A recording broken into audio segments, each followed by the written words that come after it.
Good afternoon, everyone. Thank you for joining the second PTA meeting. Welcome. This meeting is called to order.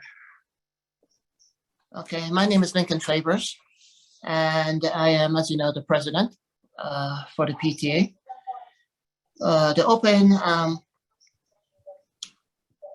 I'm going to introduce the board members we have. I guess the last time I had the meeting, I kind of missed introducing my team.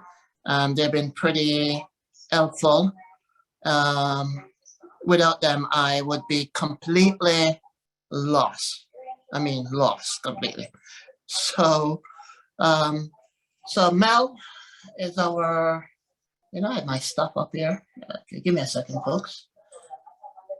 Okay, got it. Right.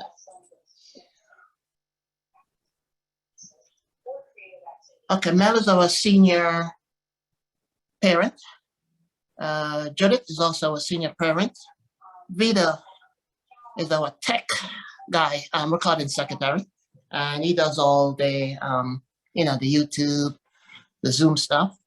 As you know, Mary is she's the parent coordinator. Maya is she's my communication, and I'm telling you, without her, I'd be totally dead. Okay, so Maya, thank you for all the work you've been doing for me. Okay, and Michelle is our treasurer. Shaban is our, diverse event person. Okay, and yeah, I'm terrible. I'm missing someone, right? I'm missing a couple of people. But my computer is not responding to me here. Just give me a second. Okay, let's see if this works. Last reps, Lincoln. Okay. And Bruno is the SLT person. He's not on my team, but he pops in now and then. But Bruno is the chair for the SLT. And Chris is another recording secretary. And who am I missing? If I miss anyone, please say your name. Hi, I'm Hamilton Kane. I'm the junior class rep. Okay, next. Hi everyone. I'm Kim Gillet, and I am the co-VP of Diversity and Community Engagement Committee, along with Jennifer. Jennifer, where are you? Give a wave. Hi, Jennifer. Yeah, I can't believe I missed you, Kim. It's okay. That's fine. I'm watching people over here trying to get everybody into the meeting that we can. Okay. All right. So So now let's get into some real detail. If I missed anyone from my team, please. I am stressed out today. A lot of stuff going on, and this is my first election that I'm holding, and it's a big deal for me right now. Okay, so for the election, we had 15 candidates. Two decided they no longer want to be in contention because we have, the election is highly contested, except for the coordinate secretary. We don't have someone for that, but we still be looking for help, to fill that position at a later date. For the SAT prep, we did pretty good. We had 100 students, and I'm real happy for that. And for the SAT, will be next week for seniors. I'm actually in the process of trying to initiate new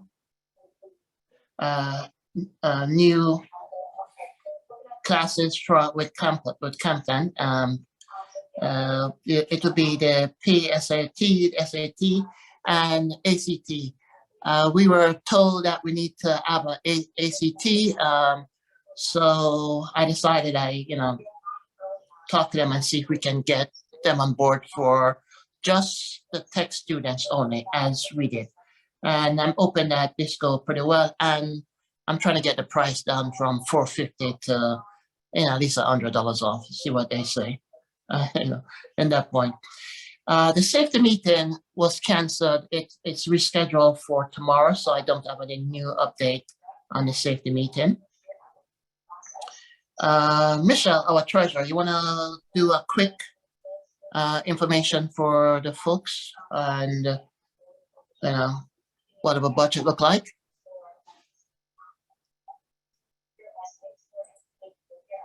Michelle, you guys can hear me, right? Yes. Okay. Mia, are you sharing the treasury report link? Yes, I already share it in the chat. I can send it again. I'll send it again. Actually. Okay, thank you. Thank you. Okay, Yeah. hi, good. Oh, I think I sent to one person.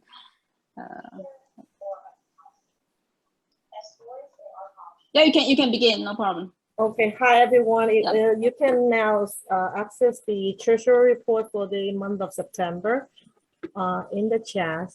So as you can see, there's not much going on in September, but except for the donation that we received approximately to 28,000, close to 29,000, and 9,000 of it is coming from the donor for the month, and the rest of them are actually matching grant.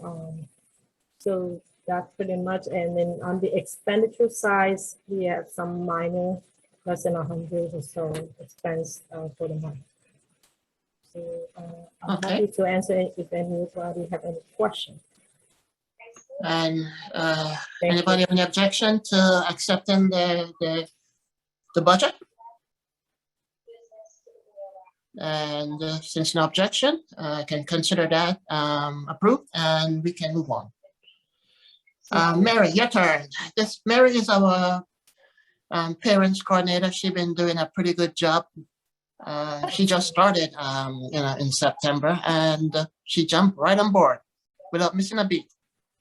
Thank you, Mary. Thank you, Lincoln. I just want to say thanks to the whole PA for all their hard work. It's really incredible how much work they do. I'm the first witness to it, I think, with all the messages they put out and keeping people appraised of things. I just want to say one thing about a couple things, just in case there's people here who don't get any emails from us. So if you're not getting any communications from the school, you probably are if you're here. But if you're not, please email me and I can add you to the lists. And also, it's been a change of, it's been a standing policy, but we're actually post-pandemic, we're really adhering to it. If a child needs to be dismissed for an appointment, you have to have a guardian pick him or her up and sign him out. And it has to be a guardian or a parent who's on the blue card. I'm still getting so many people and students coming to me and saying, oh, I thought I could just leave, but they can't. And then I feel bad, but they can't. So that's that. Enjoy the election, enjoy the meeting. And now I'm going to introduce Mrs. Quinn, who is going to be giving an overview of college services for all high school students. Are you there, Mrs. Quinn? Oh, did we lose Miss Quinn? Let me check. Okay, while we're waiting on Miss Quinn, Bruno, you can go ahead and give your information, Bruno.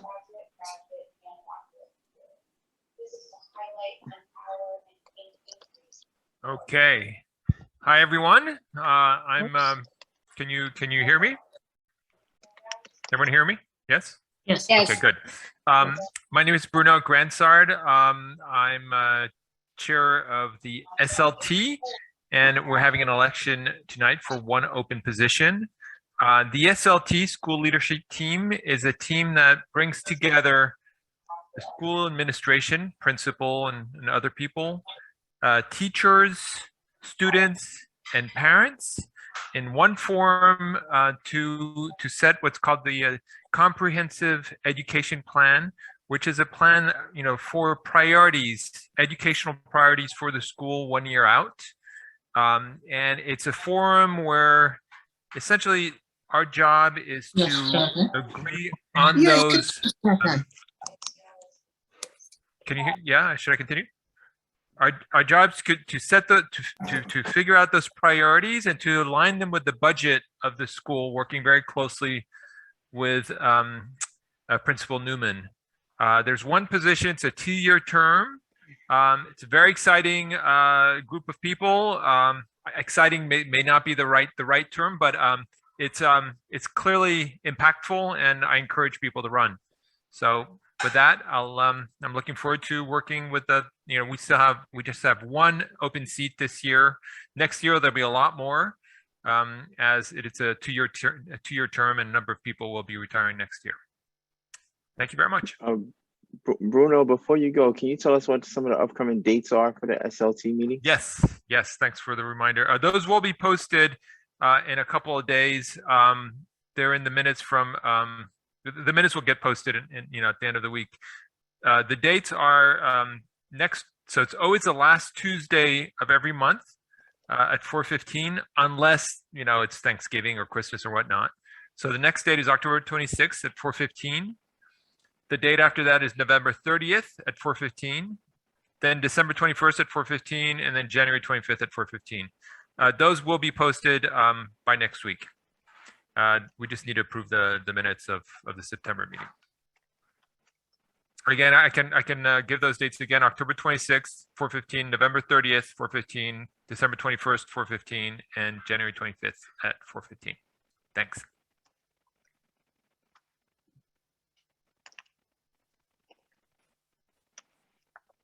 Okay, thanks, Bruno.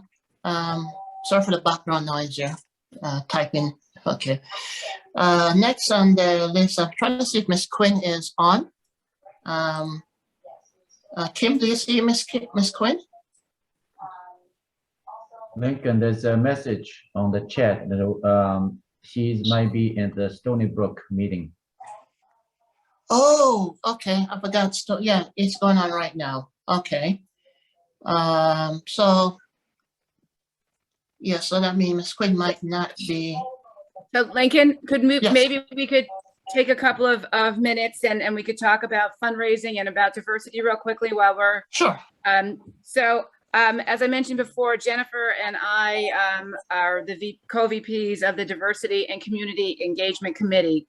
And we have a book club. We have lots of different things that we do, and we'll be sending more information in Tech Talk in the coming weeks. But one of our major events is a Lunar New Year celebration, which we will be doing virtually again. We did it last year virtually, and it was still a great success. And we're going to be asking for help. We're going to be asking for your children to entertain us during this celebration. And so we're going to be asking for videos to come in. And again, we'll be sending a lot of information out in Tech Talk. So please look for this information, and we look forward to having another great Lunar New Year celebration. Jennifer's actually going to just add a few things right now, and I think translate. Thank you. Hi, I'm Jennifer, and I can speak Chinese because a lot of people who want to join us maybe speak Chinese. 我们多元文化组呢准备农历新年的晚会，希望大家呢多关注一下那个 Tech Talk 还有 WeChat。我希望大家一起参加我们的节目，小孩子、家长都可以参加。好，谢谢你 ，Thank you. Thank you, Jennifer. Okay, since Ms. Quinn seemed to be actually on another meeting, doing another presentation for seniors for college night, actually. We could actually move into the election unless anyone else on the board wanna. Patricia, did you or Susie want to say something? Yeah, thank you. Hello, everybody. My name is Patricia Corresh, and with Susie Kirker Small, we are VP of Fundraising. And I know you don't want to hear from us, but it's very, very important to donate to the PA, because what we do is supplement the education of your student. Whatever the school can give you, we try to improve what the funds that you are donating. So anything that you are comfortable with giving to us, we will be greatly appreciated and put to good use for the education of your students. I'm going to add in the chat our donation page, and we appreciate everything you can do for us. Thank you. If someone can translate, I will appreciate that too. Thank you very much. Yeah, no problem. I can do that. 刚才是那个募款副主席说的话，他说呢，他希望大家能够考虑给PA 捐款，给家长协会捐款，然后不管是多少捐多少，你想捐多少都是可以的，你只要这个自己觉得舒适就可以了。那我们在 chat 那里，在那个聊天室那边已经发了那个链接，捐款的链接。捐款的话呢，如果你可以通过网上捐款，也可以寄支票给学校，给 PA， 然后在那个 PA 的网站上，也就是在那链接上，你点那个链接的话，上面会有详细的说明。捐款的话，如果你是通过网上链接的捐款的话，最低的数它是10刀，所以呢，就是不需要不是说一定要捐多少，而是大家有一个心意，所以呢，捐多少都是看你自己随意，当然多多益善。谢谢大家 ，Thank you. Thank you, Jennifer. Thank you for that. Anyone else have anything else? So if not, we can move into the election. Okay. Hey, hi everyone. Lincoln, can you see the screen? Is it sharing well? Yes, it is sharing well. Excellent. So we've got to the Parent Association election meeting for today. I'm going to see, here we go. All right, so just before we start with the elections, I just wanted to go over some housekeeping rules just for those that are on the phone. The Zoom PA election will be recorded, as you are aware, and it's available to YouTube or on request. So just a reminder that only parents or legal guardians of students at Brooklyn Tech can vote. Please make sure that you have the OSIS number of your child. This will confirm that you are the parent or guardian, and your OSIS number can be found in Pupil Path or on your NYC My Student account. So the elections this year are going to be a little bit different from the previous elections where we had polling. We're going to, ballots. We're going to do it a little bit differently this year, and it's going to be through Zoom polling function. So once we get to that point, we'll give you a little bit more instructions, but it's very easy and it's very straightforward and intuitive. If you want to refer to the bylaws of the PA, please look on the website, brooklyntechpa.org. And if you have any issues or questions or concerns regarding the education regulations, that can also be found on the New York City Department of Education website at schools.nyc.gov. So as Lincoln has already mentioned, there are a few seats that are open. We have 1 seat for corresponding secretary or secretaries, 1 seat for assistant treasurer, 5 seats for freshman class representatives, and 1 seat for school leadership team. Now, what we're going to do now is we're going to go through each of those positions, and I'm going to call upon the nominee. And if that nominee could please unmute themselves, and you will have 2 minutes to address the meeting and address the other parents and state as to why you should be nominated for this position. So you will see, as we already mentioned as well, Lincoln mentioned, there have been no nominees for corresponding secretary, so there will be no voting on this position. So the next one that we do need to look at is assistant treasurer. So this is a contested position. This will be via the Zoom polling. So Lily, if you could please unmute yourself, and here's your opportunity to address the parents. And hi everyone, thank you. Welcome to the PTA meetings, and my name is Lily, and I'm working in the financial sector for over 20 years, and I also serve as a finance committee in the Queens Botanic Garden since 2019.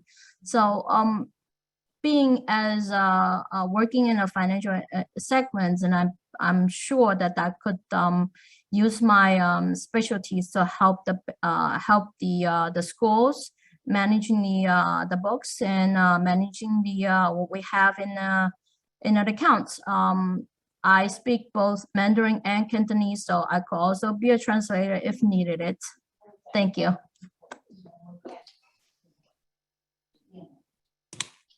Thank you. So now we have, and I am very sorry that I do not know how to speak French and pronounce this.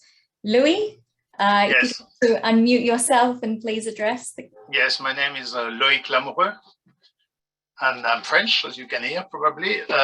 Also, I work in finance for 25 years. I had a small company. I sold it, and now I'm kind of half retired. I am the administrator of the Downtown Soccer League, and if you need my help, I'm available. You know, that's what it is. I'm also an instrument-rated pilot and plenty of things, but I don't think it's relevant for you. Thank you. I don't speak Mandarin. No. All right. Thank you, Louis.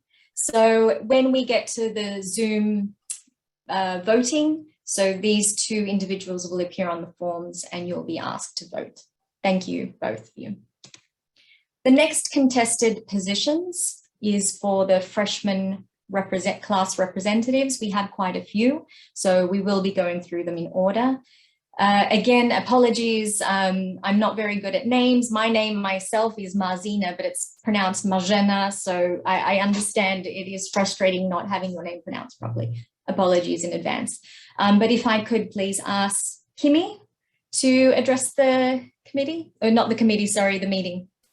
Lincoln, is Kimmy in the meeting? Maybe while you're having a look whether this person has entered the meeting and can address. I'm checking, Okay. yeah. Maybe what we could do in the meantime, Vitali, if you could address the meeting. Okay, I don't see any of them in the meeting at this point. Okay. Elton, is Elton in the meeting? I am. Excellent, welcome. Hello, everyone. Thank you so much for your time tonight. My name is Elton Dodson, and I'm super excited to be part of the BTHS community with my son, who's a freshman, obviously. I have two other children that are going through or have been through the New York public school system. One graduated from Stuyvesant in the middle of the pandemic, so it was tough on her.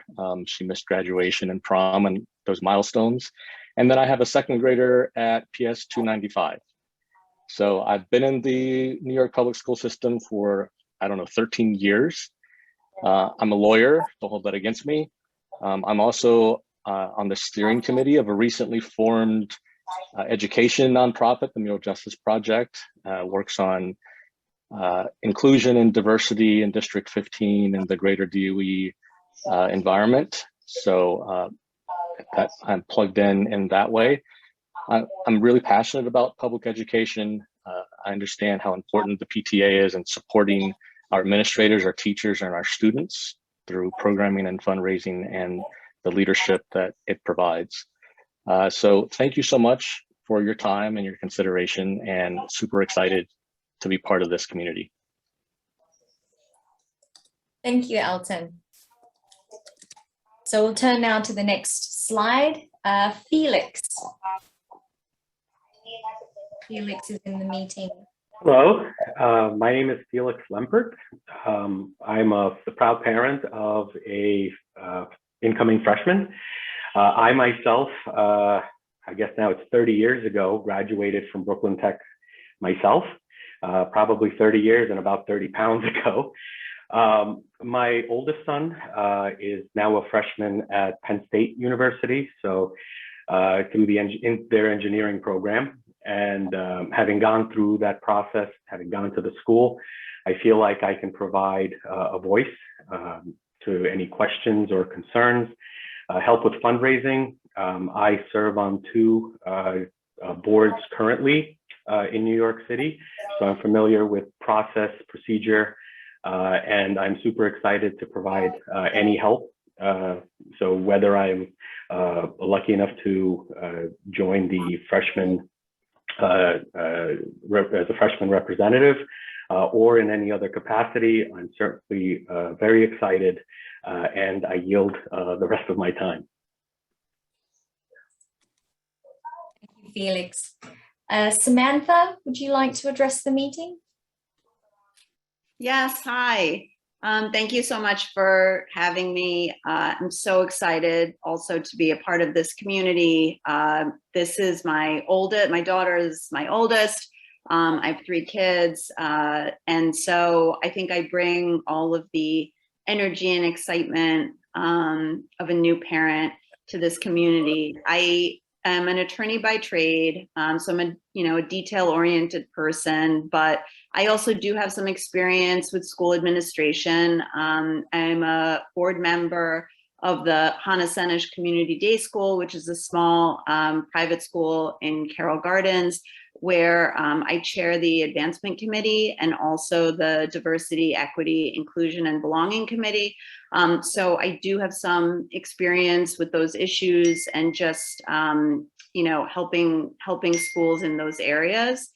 So I would love so much to become as entrenched with this community as I was with my kids' elementary school. My daughter is having such a great experience so far, and I'd love to bring that energy to everyone at Tech. Thank you, Samantha. Is Heba in the meeting? Let me check. Okay. Oh, can you see me okay? Yeah. Yes, hi. Hi. So wow, great group here. My name is Heba Di Giacomo. I'm the parent of a 9th grader, and I've been in education for more than 16 years, but lately, in the past 7 years or so, my whole focus was on parent engagement and bridging communication between parents and school in a variety of settings, public, private, and so forth. My work is predominantly with multicultural families, working with newcomer and multicultural environments, trying to work with them to help with translation, with parent engagement, with communication between the students, the teachers, and the parents, with cultural awareness education, with just coordinating translation services and event planning. And in addition to my work with multicultural, multilingual families, my home is also a multicultural one. We speak Arabic at home, as well as French, Italian, and of course English. And I'm really looking forward to leveraging this experience with the Brooklyn Tech community. Thank you. Thank you very much. So next we have is Fred. Let me check if Fred is in. Nope, I don't see Fred. Fred. No, Fred, we can move on to Marjorie. Yeah. Okay. Hi, everyone. My name is Marjorie Jaffe Goldner. I am a mother of 3, ages 18, 16, and 14, and I live in downtown Manhattan. I have previously been a parent representative for the Little Red Schoolhouse, where all of my children attended lower school, probably for about 5 years. And I chaired the Little Red auction and helped raise over $350,000 for the school. My older daughter attended Bard High School Early College. She graduated last year and now is a freshman at Yale. And I sat on the executive committee for Bard. And as we know, the DOE curtailed all proms last year. So I helped co-chair a prom with some other parents to give these kids the really special night that they deserved. And it was at the LaFrac Center, and they all gathered and have the best time. So it was worth all the effort to give these kids this amazing night. I'm a Make-A-Wish grantor. I also serve on the board of First Strokes, which is a not-for-profit that helps teach kids in New York City how to swim that never learned how to swim. It's a peer-to-peer organization. So lifeguard certified high school students teach their peers how to swim. And prior to COVID, there were 9 public high schools involved with over 60 students being taught each week. And they, the organization just started teaching their swim lessons again last week. My background is in public relations and advertising. I worked at companies such as American Eagle Outfitters, Liz Claiborne, and Ralph Lauren. And now I work with teens on essays and supplements for college applications. And I would welcome the opportunity to be working with the Brooklyn Tech community and be part of it. So thank you very much. Thank you, Marjorie. So I think maybe at this stage, what I'll do is quickly ask whether Fred, Kimmy, and Vitali, whether they have arrived and would you like to have the opportunity to speak. If you do unmute yourself now, then I will take it as you are not at this meeting and will not be speaking. Excuse me, Marzina? Yes. I don't mean to butt in, I apologize. But we do have a Paula Diaz Antonopoulos-Wolf. She's on the ballot. I do not see her in the slide, but she is here and wants to speak. I'm so sorry, Paula. I did not mean to not include you. Paula, would you like to address the committee? Apologies. Paula was a later addition. Of course, met the cutoff, but it skipped my mind.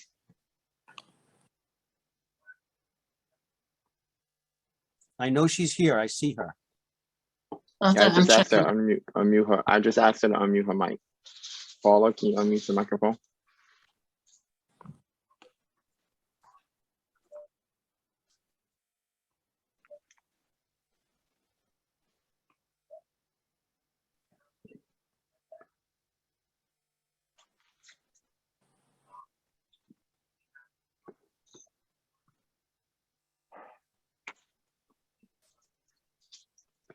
I don't see Paula. No, she's there. Is there? Okay. She says she can't unmute. I think you sent the unmute message to Paul Nicholas. I'm sorry, Paul. I sent it to her as well. I'm sorry. Everybody should be able to unmute on their own. It's a security setting. They should be able to unmute themselves.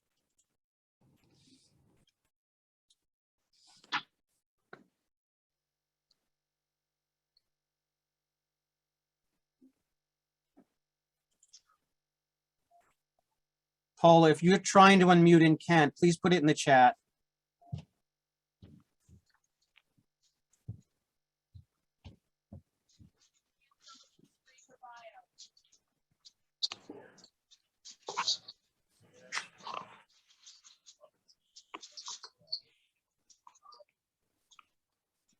She said she can't unmute.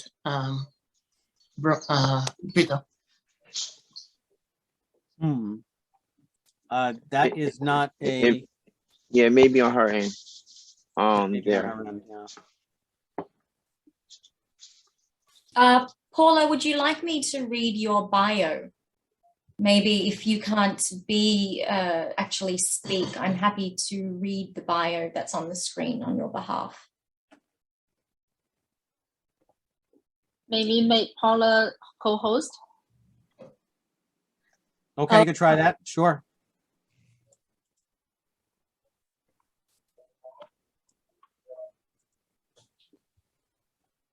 So before I read it out, we'll try and make Paula the co-host. That was done. She's co-host now. Paula, try again, please.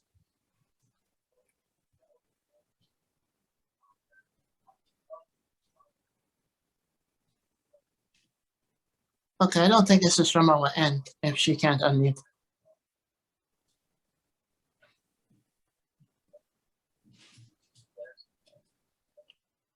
I will go ahead and read the bio. Okay.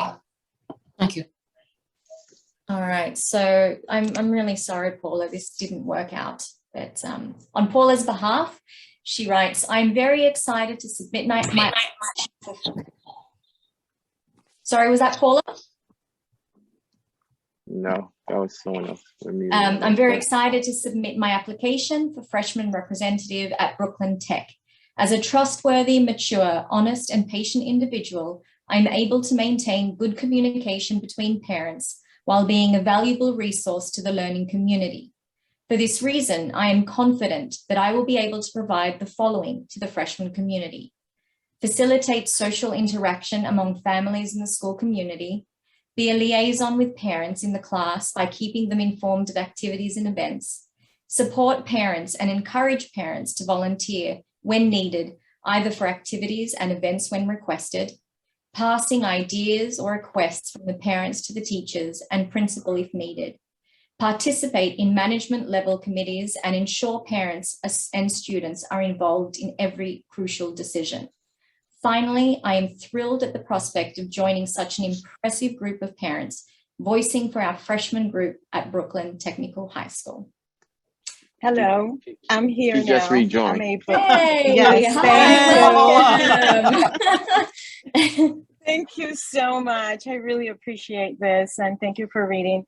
As an educator, parent, education advocate, and bilingual, I've worked in the educational system for many years. It's my passion. I was actually a prior chair when I was an educator, a teacher at PS 28 in Manhattan.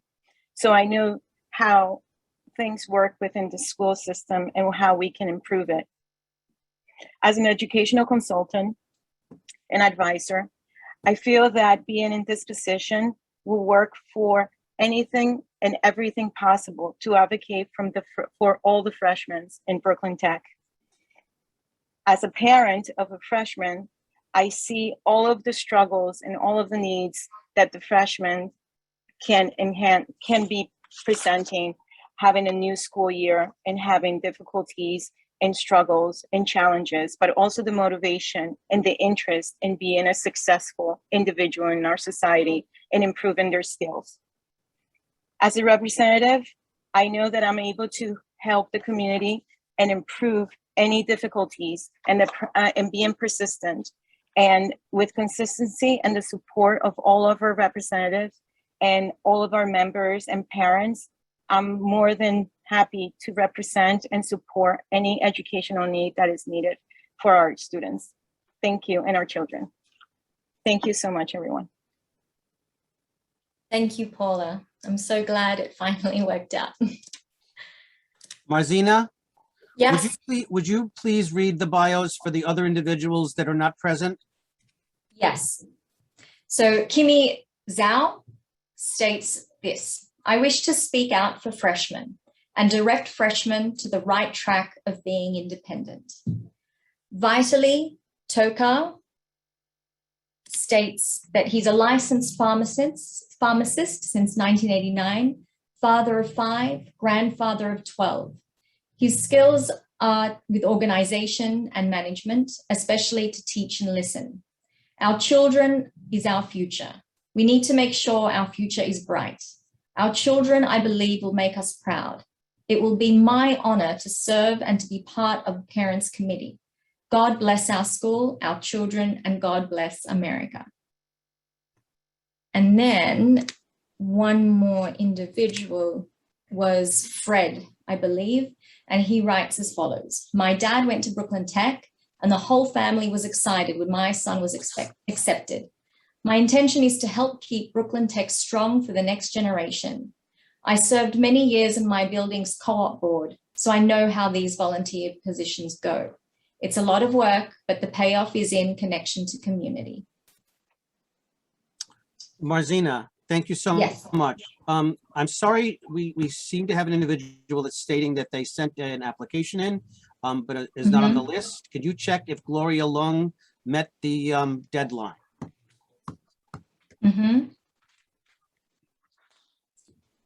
Lincoln, is that something that you could quickly have a look? And what position? For freshman rep, it looks like. Freshman rep, okay. Marzina, yes, she's on the list. This is Gloria Long, L-U-N-G. Mm-hmm. Yeah, she did sign in, but I'm checking my mail. Someone had pulled out as they were no longer wanted to be considered.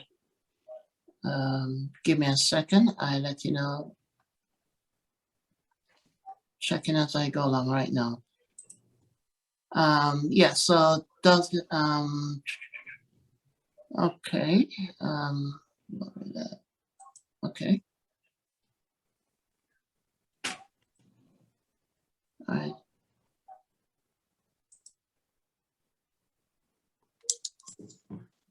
Okay. Yeah, she should be in the list. Did she send in a statement, sir? I'm looking for a statement. So give me a second. I give you a statement. Lincoln, you have her confirmed as submitting the request to be voted for on time? I have her submitted. Yeah, she's on. Yeah, she submitted. Can we have her address the group? Yep, I wanted to see if she had a written statement. We could put the written statement up as well as having. I'm checking. I'm actually checking for that written statement as you speak. But I don't see. Gloria, did you submit a written statement? Yes, I did. Do you have it handy by chance?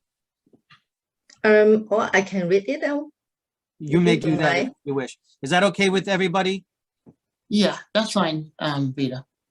I'm sorry that for this kind of misunderstood, but okay. I'm so excited that I can participate in such events. Okay, my name is Gloria Long, and I'm running for freshman representative because I care about our children's education and wants to make this school a better place. I'm a licensed teacher assistant, so I have experience with the school environment. I understand the doubts and worries parents have for their children about school life. I have experience with the PTA in events in both elementary school and middle school, such as school store, Mother Day, dance festival, etc. And my daughter just graduated from Boston University, so I had experience on her high school life and steps to apply to college. As we know, a lot of things has changed due to this pandemic, creating a challenge to students, parents, teachers, and other school staff. So I want to act as a bridge between parents and the school committee to resolve concerns and help make important decisions for the well-being of our children. Thank you very much. Thank you, Gloria, and apologies for the confusion. An email had come in from you asking to be removed from the nominees, but however, it looks like that was an error. So apologies for the confusion. No, that was my mistake because I didn't reconfirm with Lincoln, so I made a mistake by my side. Okay, so apologies, I left you off because of that, but welcome, thank you. Thank you so much. We'll include you. I need to love it. Thank you. So that concludes freshman representatives, and we're going to go on to the next position, which is the school leadership team. So again, there is one seat that is available and there are 3 individuals. So I was wondering whether Karen is in the meeting and would like to address everyone. Yes, I'm here. Can anybody hear me? Yeah. Thank you. This is Karen, Jackie Langley, that's my official names. I would like to nominate myself as a member of the school leadership team for Brooklyn Tech High School. I believe parents are an important part of the school community. If afforded this opportunity, I will effectively voice each and every parental concern. If elected, this will be my second time in a public role. I was elected as one of the freshman reps for the school year of 2019. Since then, I have been actively volunteering for the communication department in the Brooklyn Tech Parents Association. My 15 years in tax reporting has provided me with strong analytical and organization skills needed for this role. And as a proud parent of 3 children enrolled in the public school systems, I strongly feel that parents will be the bridge between students and educational institutions. Thank you for considering me for school leadership team. Thank you. Thank you. Michael, are you on the line, and could you please address the meeting?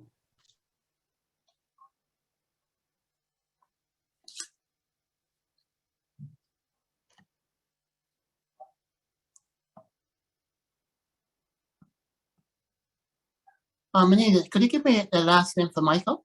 Let me check. Yes, it's Michael Gershin, Girshin. He's not in the meeting. Okay. I will give them the opportunity before I read Michael's. Isaiah, would you like to address the meeting, please?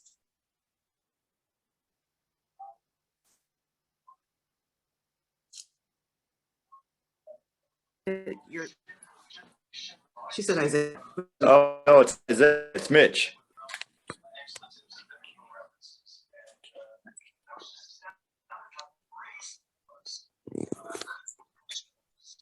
I can't hear. Somebody speaking? Hello? Yes, We I can hear you now. You can hear me now? Yes. It says on the leadership team piece, it says Isaiah Linnick, but it's actually Mitch Linnick. Okay. We can make a change to that. Sorry about that. Oh, no worries. The time statement? Isaiah, Mitch. Yes. Hi, so I'm Mitch Linnick. I'm a parent of a junior Isaiah Linnick and an 8th grader at middle schooler who is also thinking about Brooklyn Tech. I have lots of experience both at nonprofit board levels and professionally in collaborative leadership, and I'm very excited the opportunity to represent the community. The ST. I've served multiple schools, middle schools, elementary schools, and looking forward to the opportunity to serve with Brooklyn Tech. So go Engineers. Sorry about the technical side of things. Oh, so that's it. Mitch, can you do me a favor and change your name in the Zoom meeting so it matches Mitch Linnick? I don't, because we have Erica right now. Okay, yeah, it's. I think he just changed it now. Thank you.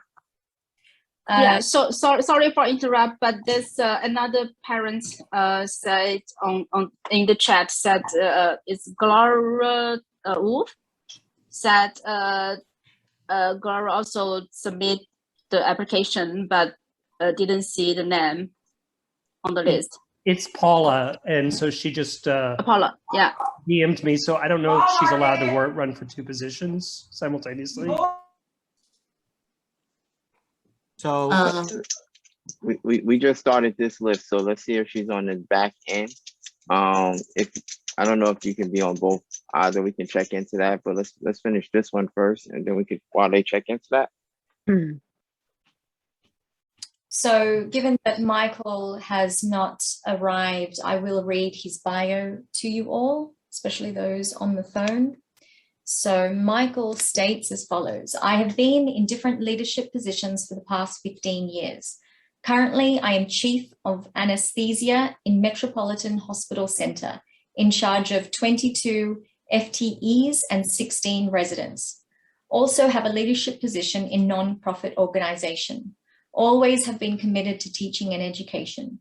Always been involved in teaching residents. I am familiar with NYC public school system due to my children's education on the last 12 years. Looking forward to opportunity to help Brooklyn Tech.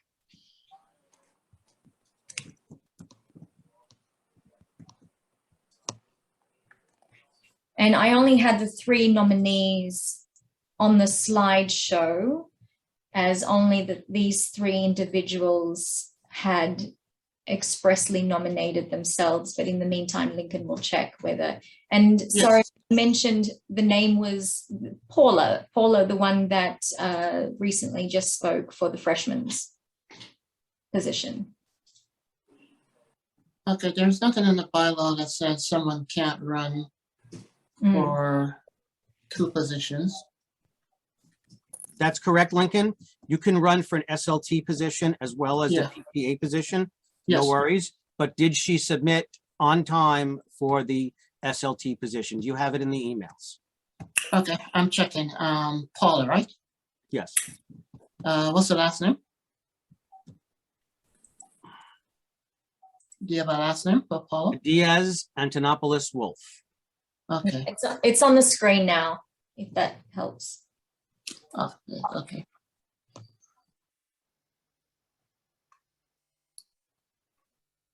Okay, I'm see for 1 position at this point in time.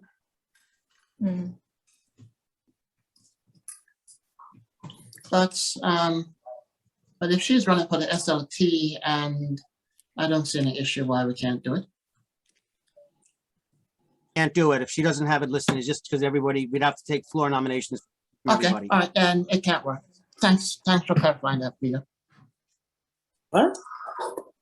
All right, so thank you everyone for speaking and introducing yourselves to parents and guardians.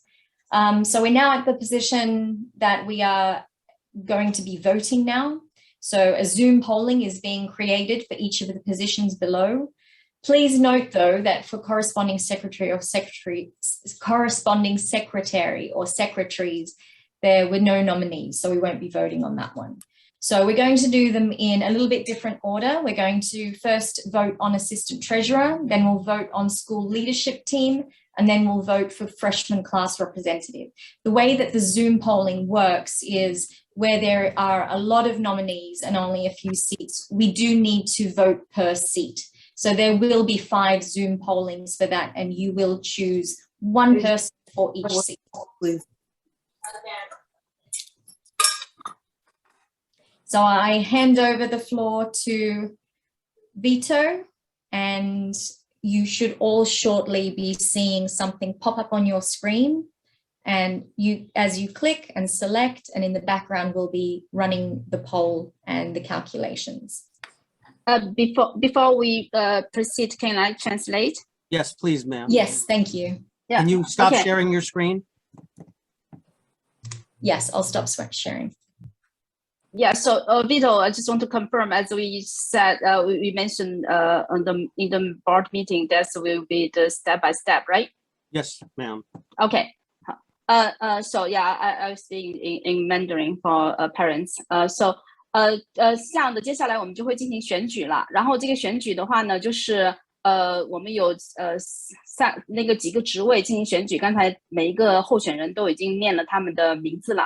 然后除了新生代表是选5个之外，其他的每一个职位都是选1个人。然后新生代表的选举呢，会分几次进行选举，因为有5个人，所以呢，第一次呢会每一次只选1个人。第一次的话选出那个人，第一次选出那个人之后呢，就是最高分的那个会是第一个进入这个选举名单的，就是他已经当选了，然后会再选一轮，选第2个，再选一轮，然后也只选1个。然后每次都是这样，然后直到最终5个人被选出来为止。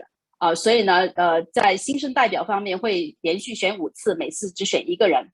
然后其他的那个职位的话，因为只有1个职位，所以每次也只选1个人。如果有不清楚的话，可以在 chat 那里聊天那边ping我，然后我会给你解答。谢谢 ，Thank you。Vito, you can proceed.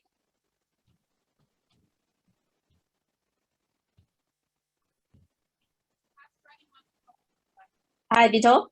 Over Yes. to you. Thank you, Mia. Oh, so Mr. Favors reviewed all of the individuals that submitted. He did not find an email that has the individual submitting it at the date. If that email can be produced, then I would say invalidate the present SLT and then move forward with the new election. But absent that, there's no other questions for the other officers. So I don't see any reason that we should not proceed unless there is a consensus that we should. Yeah, I don't see an email for that position. Let me just give me 1 minute. Let me just double check the election email, if you don't mind. But actually, I don't see it in the sign-up sheet, the polling sheet that was requested. I don't see it here. Do you have her sheet? Do you have her sheet for freshman rep? I am looking for that too, actually. I don't see Paula, right? Marzina, do you have her sheet for freshman rep somewhere?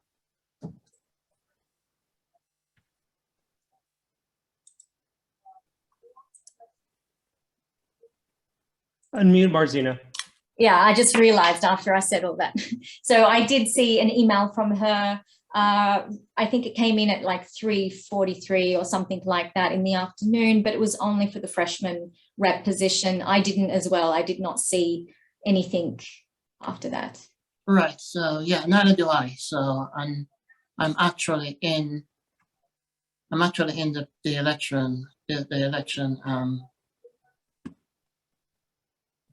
email right now, and I don't see one for board position actually.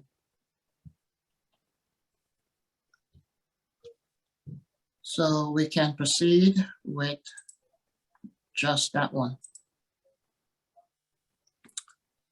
There is a motion on the floor to postpone the election. It's been seconded. I will move to create a poll and send it out to the people individuals to see if they want to do that. Seconded. Just give me a minute, please, sir.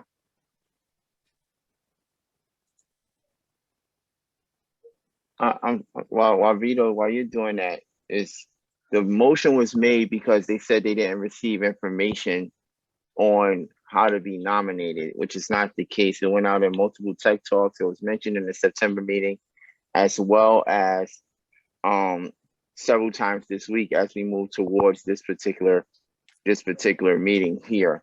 If the motion is because we're trying to figure out if Paula is going to be part of the SLT, I would move that we went on with the rest of the election, and then we postpone the SLT election portion of it.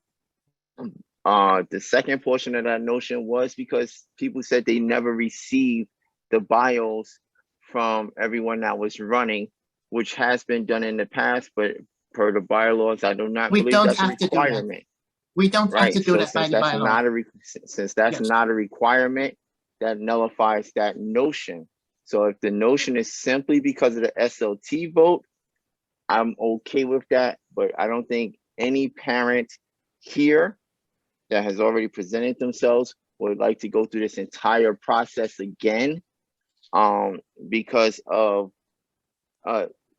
they didn't receive the bio in advance and they didn't read an email that went out multiple times. This is not to be offensive to anyone, but we do need to move on.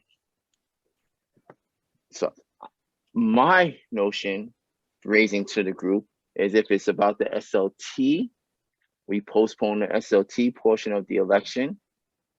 If anyone seconds that, then we can go ahead with the rest of the election. Can I just voice, I don't want to comment on whether, on the bylaws and how to conduct the election, because you guys know how to do that. I just want to say that the SLT, there aren't that many meetings. There's just one a month, and the year goes by really quickly. So I urge us to hold the election as soon as possible. We have a meeting Tuesday, and I really wanted that new member to join next Tuesday. So I doubt a new election can be held before that, but if it can, then it'd be great. But anyhow, I just want us to bear that in mind, that the sooner this election takes place, hopefully today, the better. Thank you.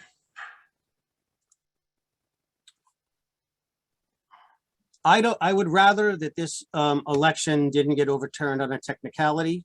I believe we could put an election asking specifically if the PA election should move forward, and then separate election if the SLT should be moved forward. Two separate questions, yes or no. It would take me probably 5 minutes. We submit it to everyone and we could go on for there. If that's, does there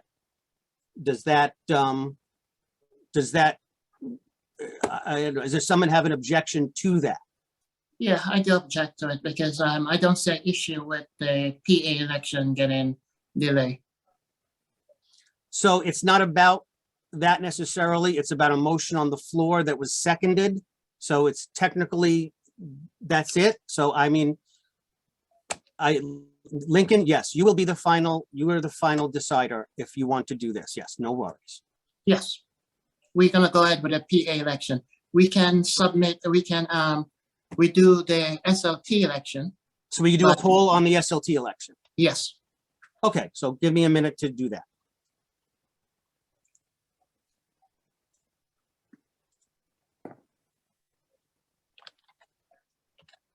I just wanted to also confirm, so I've gone through the bylaws of the PA and the notices were given, everyone received a notice, and there was a cutoff time for nominations, and that cutoff time did pass. So and we're not having nominations from the floor, that was made clear as well.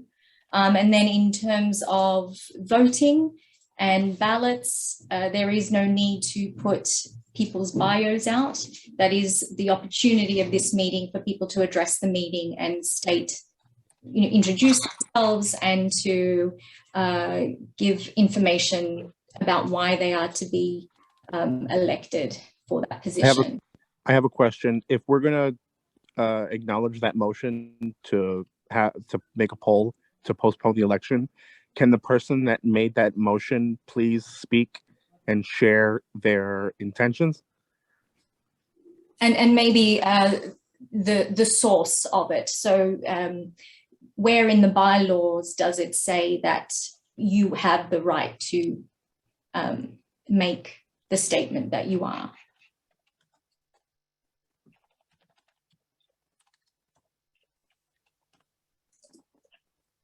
Yeah, so I'm asking Camille, the person who is. Are you done? Okay. Are you able to share, Camille? Sure. What I'm seeing is that information about the candidates was not shared. All of the people who are going to be elected are now representing a significant population. And I think that the school community has a right to know who's running. They have the right to look at those bios in advance. They have the right to reach out to those candidates if they know them. And we are seeing that people did not see the candidate statements. They do not know who the people are that are running in advance. And some of the people are saying that they asked to run and their names are not there. So there's a lot of confusion going on. And I know Lincoln is doing everything that he can to hold this together, and I appreciate that.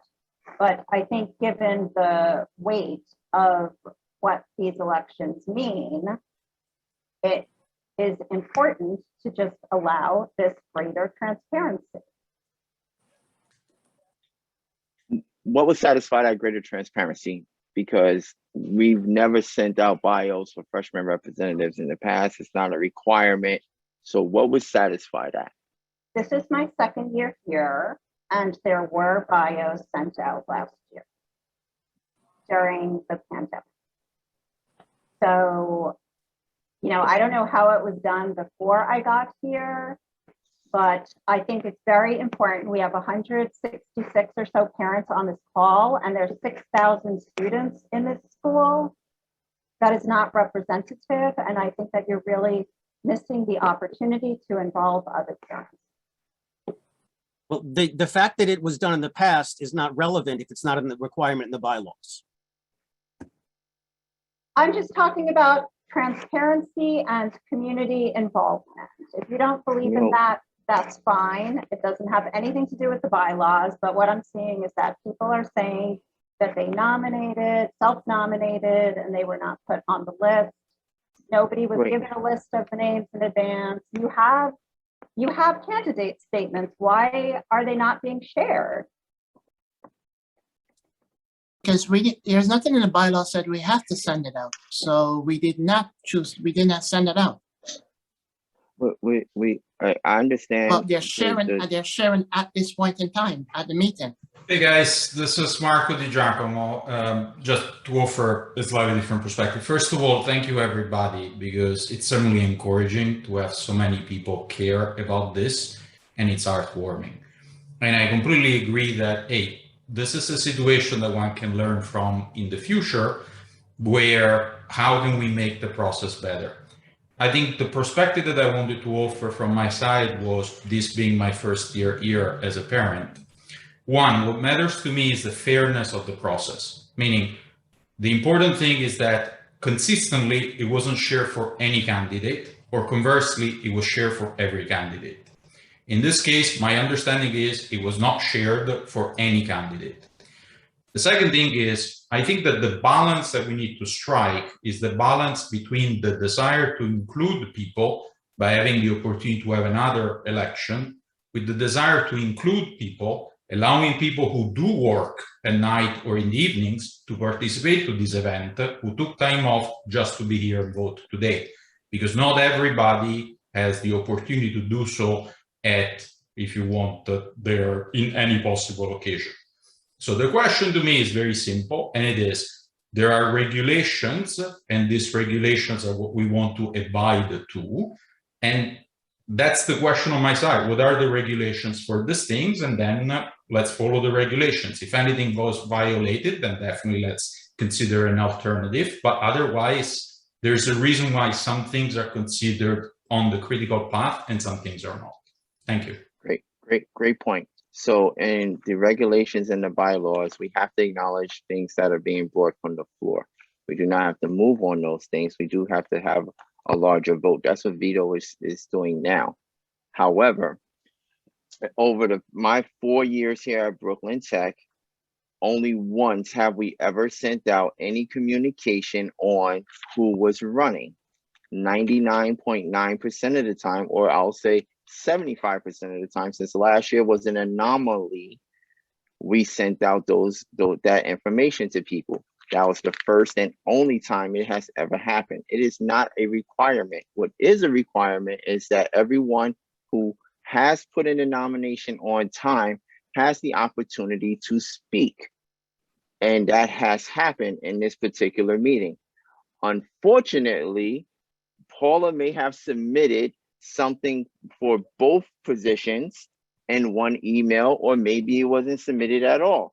Lincoln went through it, as well as the young lady, and I do not want to butcher her name, who has been running this for us on this entire time. They both went through it and they did not see that email from this young lady in a timely fashion.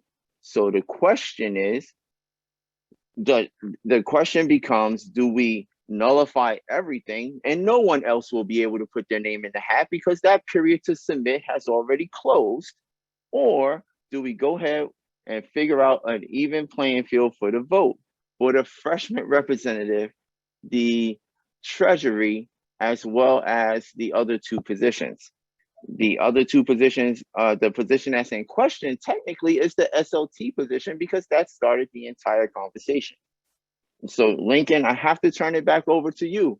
But in my experience over 4 years, we have never sent out a bio for anyone. In my freshman election, because I was the freshman rep, I spoke for 2 minutes in front of 160 people in the live meeting in the auditorium. For a sophomore, 167 people in the live meeting in the library. And then last year, 175 people in the Zoom meeting for the junior rep. So we are right on target with the parents that are going to be participating going forward. I yield my time. I'm not saying anything else, guys. Okay, thanks, Mel. It Yeah, should be a lesson learned about past precedents. We should take note. And I can Paula chime share- in. Sorry, Mary, I was involved last That's year okay. for the first time.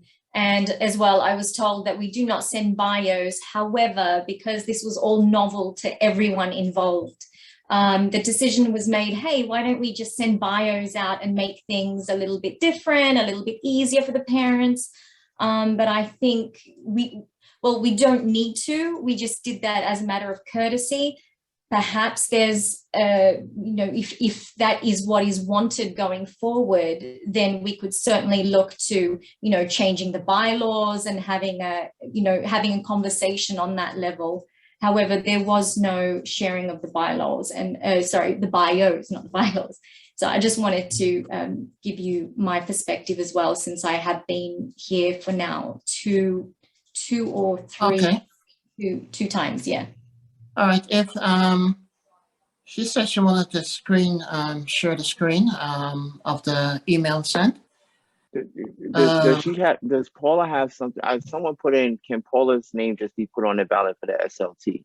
I don't know if that can or cannot be happened, but she's already done her presentation. So if that can be done because she put her name on the ballot, if it'll make the group happy, and I guess you can vote on that.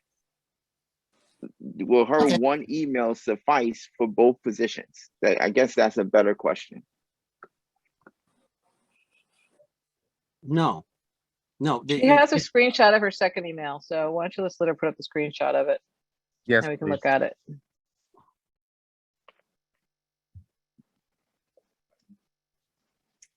Paula, can you share your screen? Yes, I will do so now.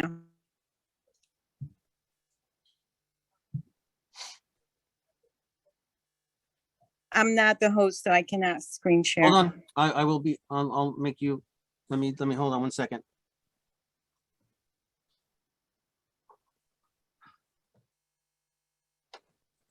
I gotcha. Okay, you should be able to screen share now. Excuse the inconvenience. I didn't think this was convenient. I just want it done right, Paula. That's all we want, is just get it done right.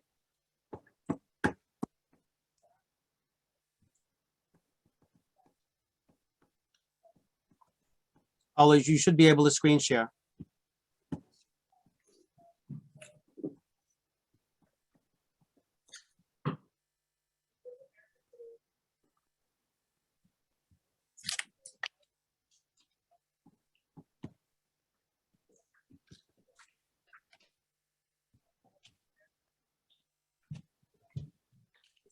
Yeah, just one quick thing. So if she did do that, why didn't she fill out the form? The form.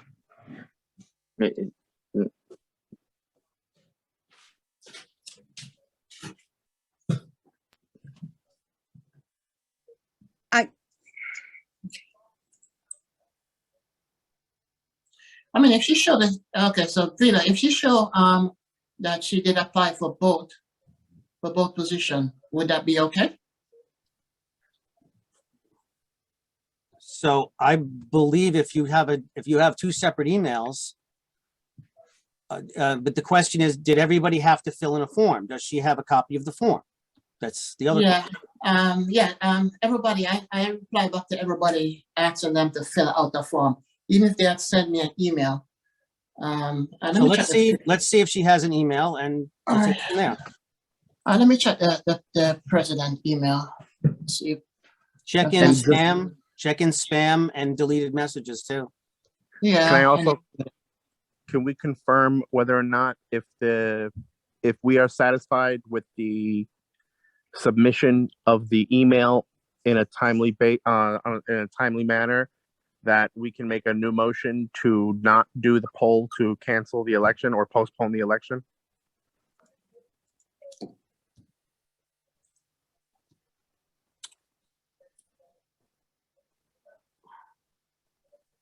I would prefer to not do a poll to postpone the election. Jerry, it's not, I mean, you know, we all would either do that, but I mean, there's a motion on the floor and it was seconded, so we really have to elevate that unless, you know, we have clear evidence. Paula is not showing any evidence. I'm on my phone right now because on my computer, my laptop, it was not working properly. That's why I was Okay. not able to connect. So can I log off from my phone and log in into my laptop so I can show you, because I'm not able to screen share content from my phone. It will take me 1 minute. Oh, no worries. And the other Thank you. question is, did you submit a form, Paula? Yes, I did. And I submitted both emails because I was working on both at the same time. And both emails were sent on Wednesday, October 20th, 2021 at 3:57. One with the subject line, freshman representative position, and the second one with the subject sign, school leadership team, parent representative. And the email was sent at that time to the following email, which is paelections@bths.edu. So I have to log off from here so I can log in into my laptop so I can show you directly. So if it's okay, 1 minute it will take. No, absolutely. I mean, that's fine with everybody. We just, please, is that okay? Yeah, that's fine, Vito. Thank you. So And I I'm can logging see, off and logging back in. and Paula, I can see that you forwarded that email to us. Again. And you forwarded it to the PA just now, and I do see it. However, it was not there. So it does look like perhaps there might have been some kind of a glitch within the system, technology, but it was not there. And Lincoln and I both went into it. We both looked at cutoff time, and there was only one email from you. However, you have forwarded to us, and I can see the timestamp. So we have been satisfied. So if you, yes, is Marzina, you were the chair, you and Lincoln, so you guys decide if you. And I can also screen share for everyone to see. So I'll just have to log off in a second. Paula, I can screen share. Oh, okay, thank you. Yeah, if anything, but I'm vouching for you right now that I've just logged in. You forward it to us, and it is there. So I'm not sure what happened. Like I said, sometimes emails, maybe, there's a backlog and then all of a sudden they've come in. I think that's what has happened. And now since you forwarded it, it popped up. So I am satisfied, if everyone else is, that she did it on time and that she should be considered for the SLT. And we will put her name on the polling. And I was wondering if everyone will. Yes. So can I raise a notion to go forward with the election? Yes, we're going to do that now. Just give me a minute. I need to fix the polling. Is that okay with everybody? Yes. And once again, Paula, I'm really sorry that this happened, and sorry to everyone who's on this call going, oh my God, what is going on? Paula, everyone's patience, I'm sorry, Marzina. love, support. We're a community. We're trying to do our best and get it right, and do it by the rules. So thank you for everyone's patience. Thank you, Marzina. Paula, did you mention that you want to do a separate statement? We could do that now while I'm trying to fix this.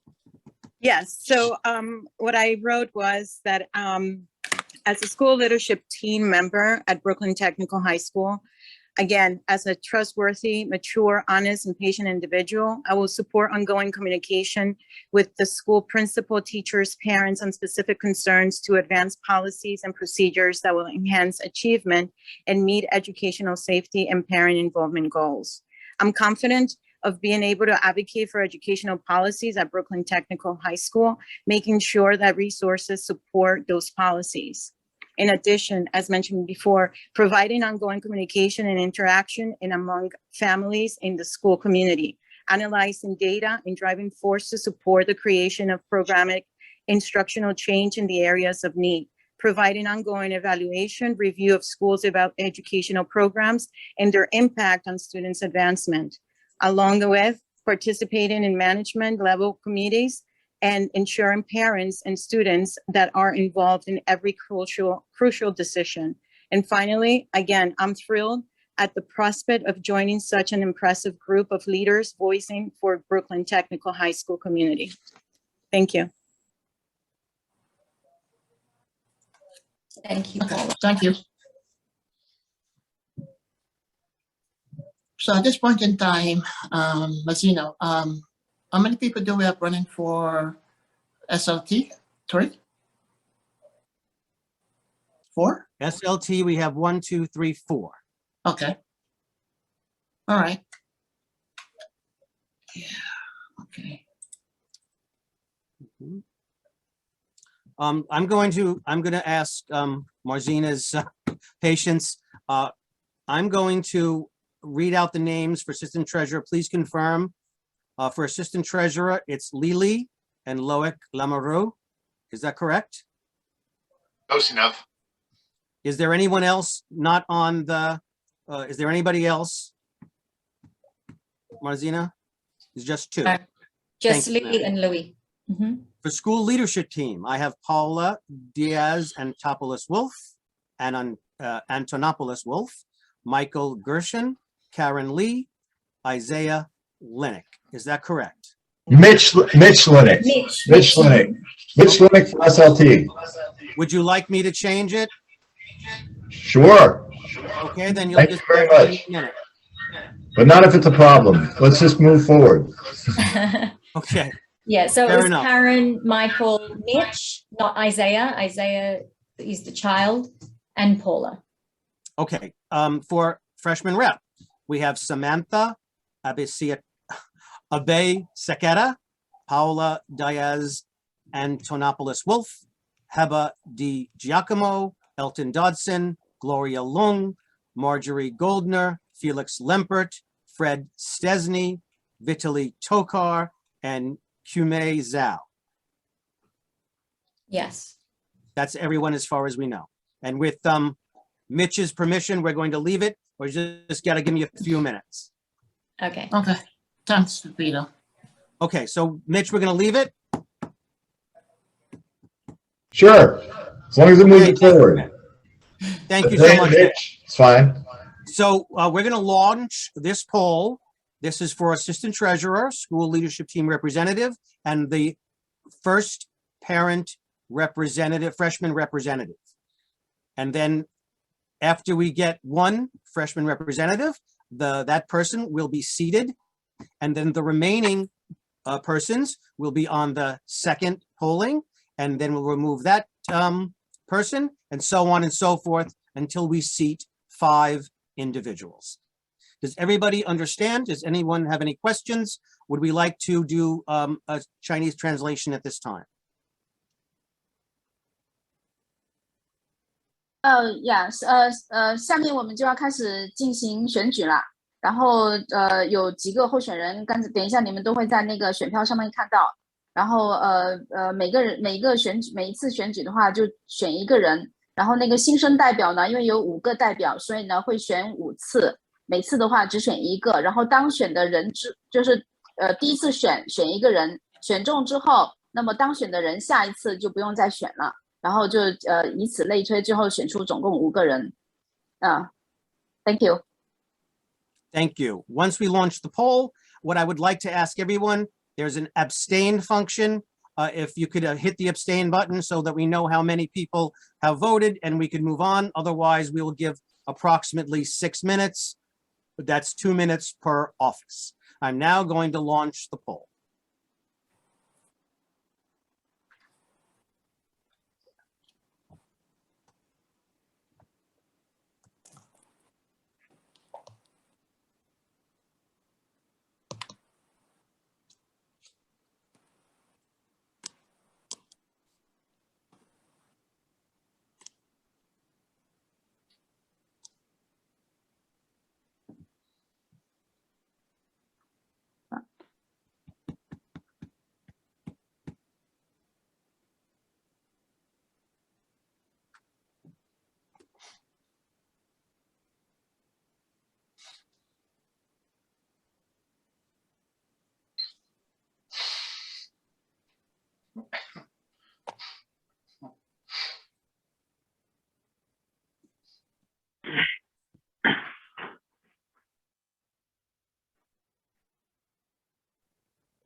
Someone asked if we could put the bios back on the screen. Too many slides. Yeah, it won't work. So everybody could see what's going on. Okay, bear with me and I will put the bios up. Just one moment. I'll try and get them all on the one page. That doesn't seem I don't think that's possible. fair. Yeah. That doesn't. There's too much. It's right at the last minute. It's like those people that pass out flyers right in front of the election office. Thank you, sir. I concur. Okay, no passing out Can I flyers. choose when I Those are cannot choose? annoying. Vito, when I click the poll, I just see the result and oh, okay, now it's okay. You can't see the results. I will share the results. Yeah, but I cannot choose. I cannot. You cannot vote. Oh, yeah. Okay, so it looks like co-hosts can't vote. So at this time, I'm going to make everyone but myself a guest. That's fine. Just stand by. I believe all the co-hosts except me and Mary, who doesn't vote, have been rescinded. Mary, if my internet goes down, you have to take over.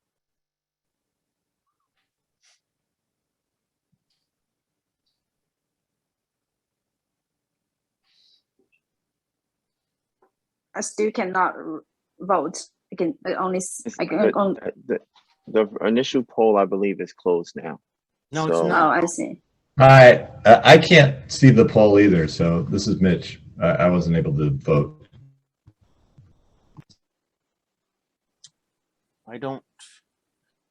You don't see the poll.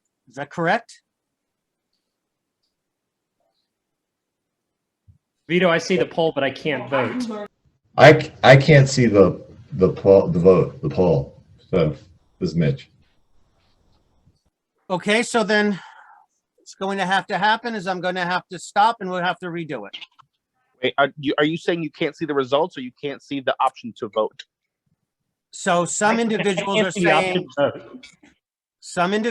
saying they were unable to vote, and so that's no worries. We could just we just stop this and then re-vote again because now everyone but myself has been removed as co-host.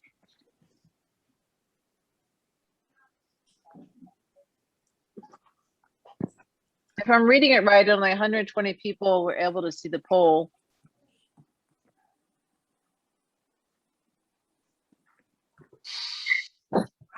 I've just relaunched the poll at 8:05. We'll give it 6 minutes. 8:11. Has everybody see the poll at this point? Yes. Yeah, we're all set. Yes. Please vote as soon as possible because I don't know if it times out automatically. No, but it doesn't time out automatically. You can still go through. What happened then? Why did it disappear for some people? Good question. Good question. Please vote as soon as possible. We have 80% participation. We will end it at 8:12 or when we get 100%.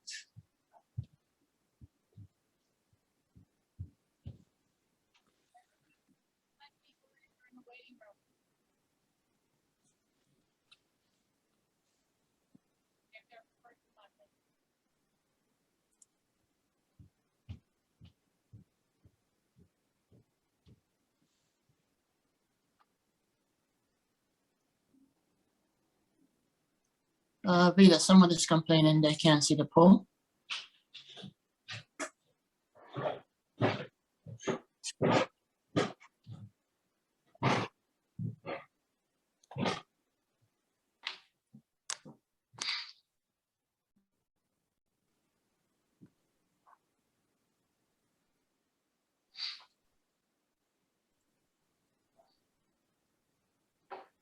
If it's a very small amount of people, it might be that they have to update their Zoom. Oh, okay.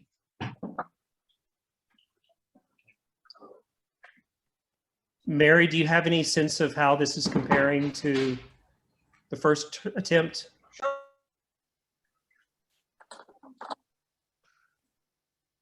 It seems like more because here it's 131 out of 150 and before it was only like 90 out of 120.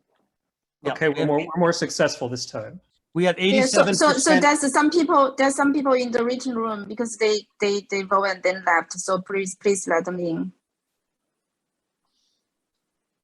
Only people with first and last names can be let in. I've let everybody in with a first and last name.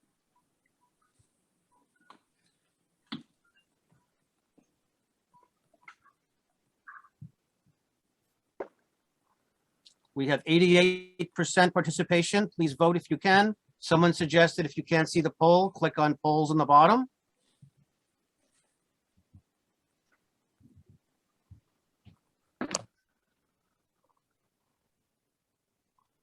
I don't see the polling at the bottom. So there at the bottom of the Zoom, there should be a poll. You don't see it, so then you perhaps don't have the latest edition of the Zoom. So did you not get the chance to vote?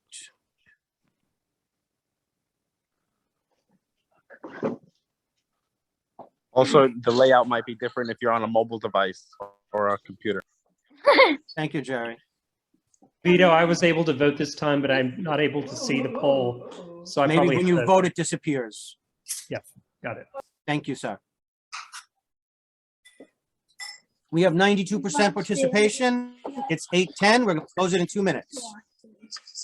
Yes, as you vote the accounts and information, as you vote the poll, it will disappear. Yes. Thank you, Lincoln.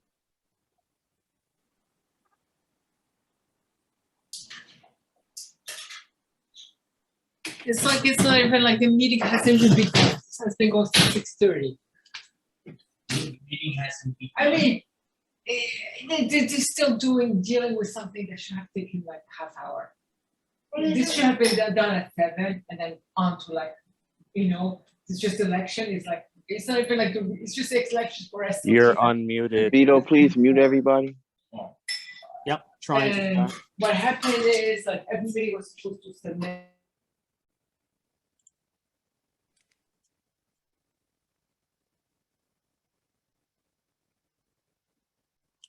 Marzina, if you're trying to speak, you have to unmute. As I was going to say, we're all doing our best. See, I can't even unmute myself. And I know we're all frustrated. This is, trust me, it's more frustrating for us than it is for you. We've tried to make it professional. We've tried to, we met beforehand. We tested it all out. And here we are. So, sorry. It's 8:11. We have 94% participation. I'm going to close it at 8:12. Thanks, Rita. Thanks, Marzina. We did test everything out, and that's the way system is sometimes. I think, we had an issue. It was resolved. We found, we were able to verify and we moved forward. I think everybody should be happy. It also brought up some things that we can do in the future better, or the board can do in the future better. So we make note of that. And if we have to continue with the virtual voting, maybe we make it a best practice to send out the information at least once or post it on the website. So it's a great call out. I think it's long, but it's a great meeting. So I feel bad for Mary and David who are waiting to address us and make us feel good about the school. Thank you, Mel. Well, you know what? We have 96% participation, 145 at 151 participated, and it's really 150 because I can't vote. So, I mean, that's, I think, a phenomenal return. I'm going to end the poll at this time, and I'm going to share the results. Thanks, Rita. Does everybody see the screen?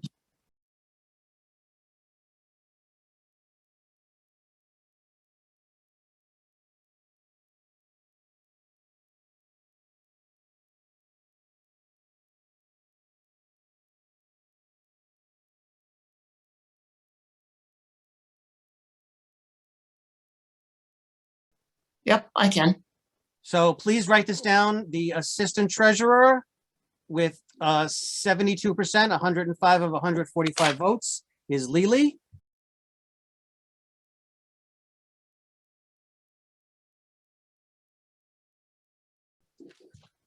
The school leadership team representative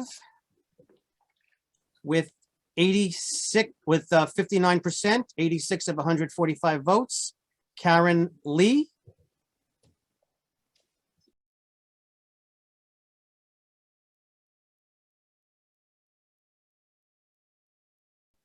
The first freshman rep.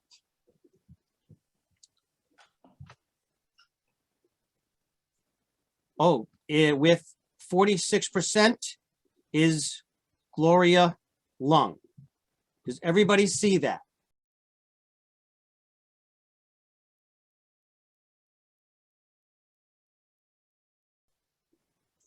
Yes, I see. Can someone please take screenshots of this? It's on the recording, but just please, someone. I took screenshots. Mary took screenshots. Thank you, Mary. So, this is a blessing because Gloria wasn't on the other ballots because we didn't know about her.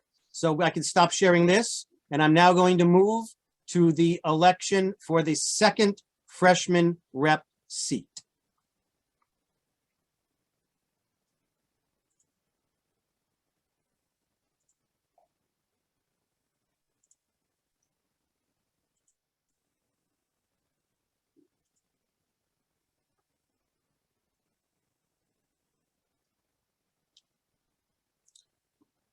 So you'll have to indulge me. I want to get this right. We removed Gloria. She was never on. So now the remaining freshman representative candidates are Samantha Ebe-Sakera, Paula Diaz Antonopoulos Wolf, Heba Di Giacomo, Elton Dodson, Marjorie Goldner, Felix Lempert, Fred Stesney, Vitali Tokar, Hime Zhao. Is that correct? Did I miss anyone? No. Okay. Thank you very much. There are 148 people on the Zoom right now, 150 minus me and Mary.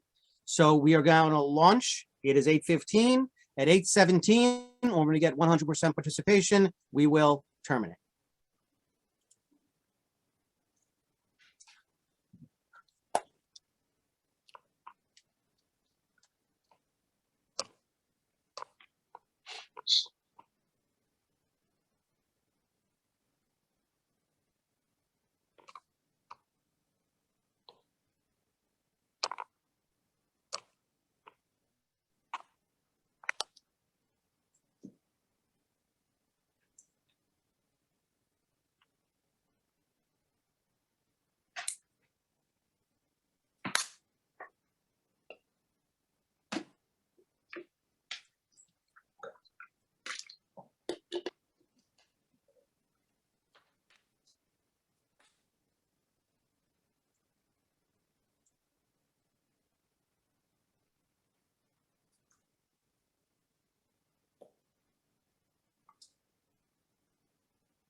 We have 90% participation. It's 8:16, please.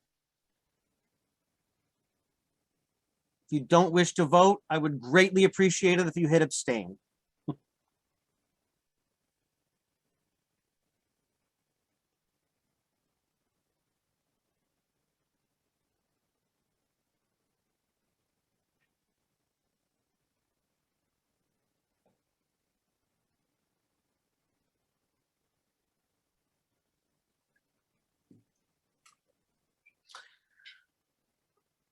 Okay, we have 92% participation. It is 8:17. I'm going to end polling and share the results.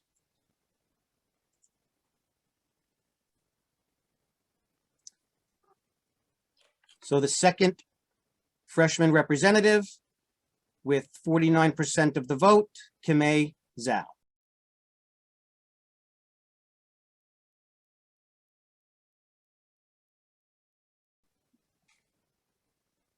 Can you get a screenshot?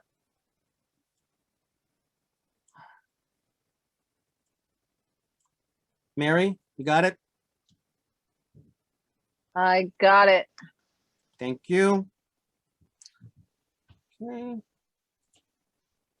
Now you'll have to give me a second because I have to edit the polling to remove Kimmy. Okay, so.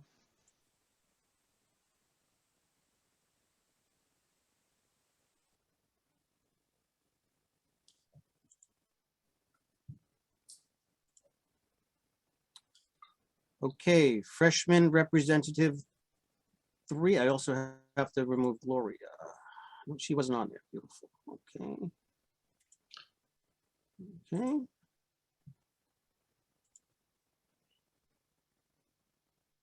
Hey, someone just sent me an email saying they're unable to vote, both his wife, and this is Tosh.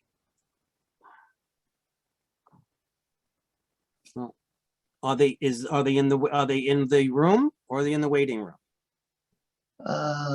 They said we went to it tonight and we were unable to register again. Okay, so we could, all right, let's see. You have to move forward. Yeah, keep going.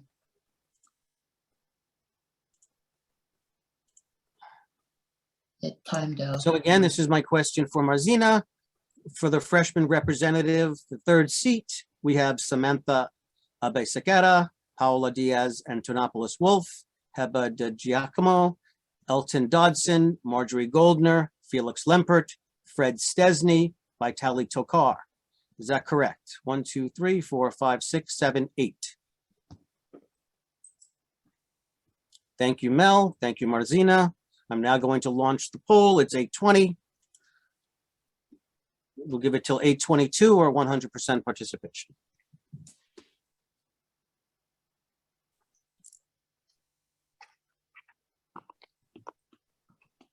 Mary, can you let Hamilton back into the meeting?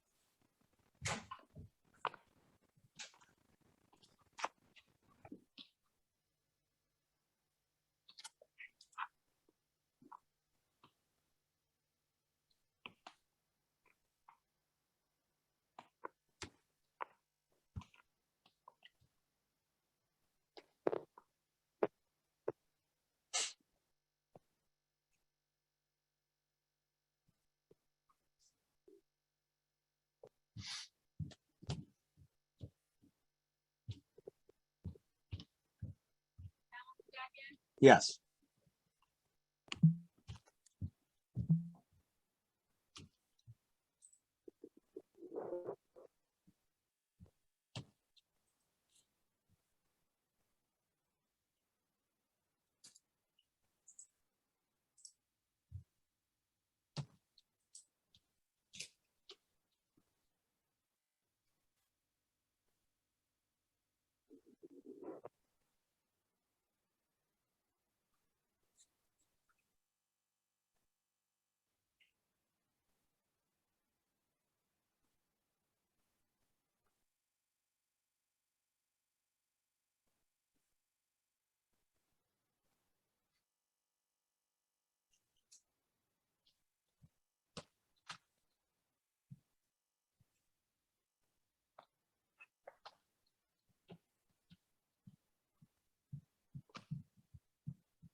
Okay, we have 90% participation.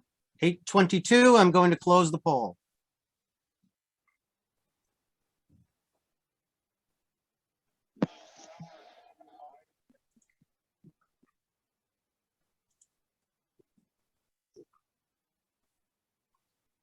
Does everybody see that?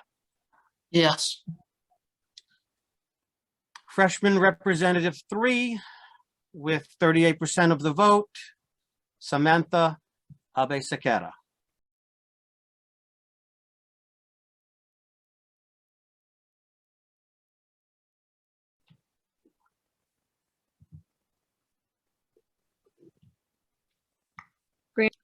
You got a picture? Thank you.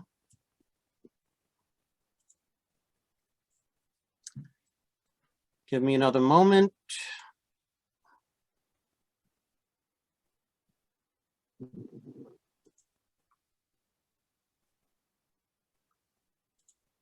Who got that one? Samantha. Yeah, Samantha, okay. 38%.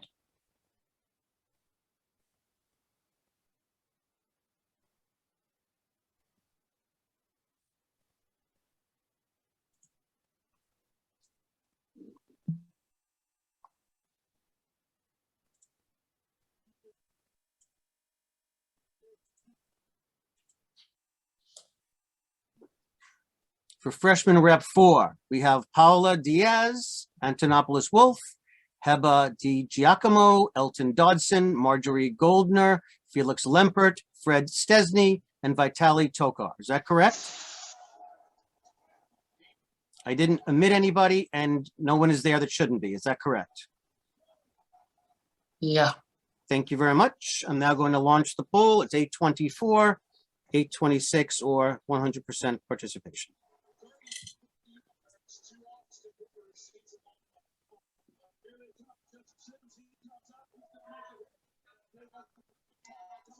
Why do they keep doing this?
Okay, 92% participation, 8:27. I'm going to end the poll and share.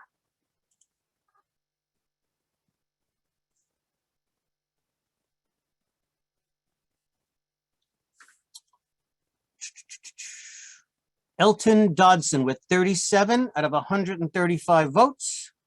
Mary, please take a screenshot.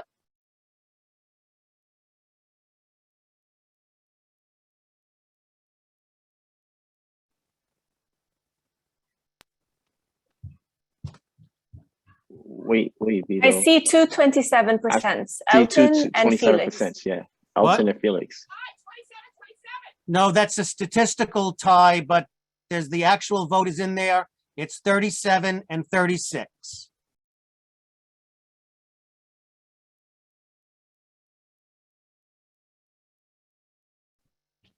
everybody see that? Wow.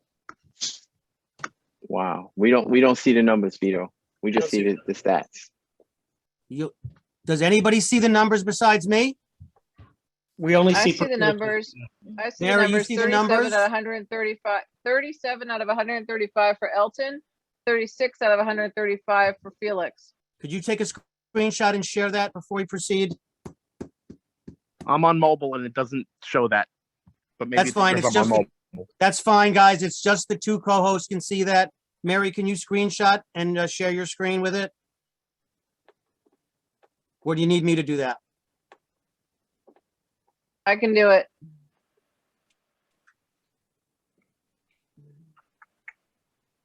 So who won that one? Elton? Elton Dawson. Elton. There you go. Does everybody see Can that? everybody see that? Yeah. Yes. Okay. Can we proceed? Let's proceed, please. Yes, Yes, sir. go ahead. Okay, give me a minute.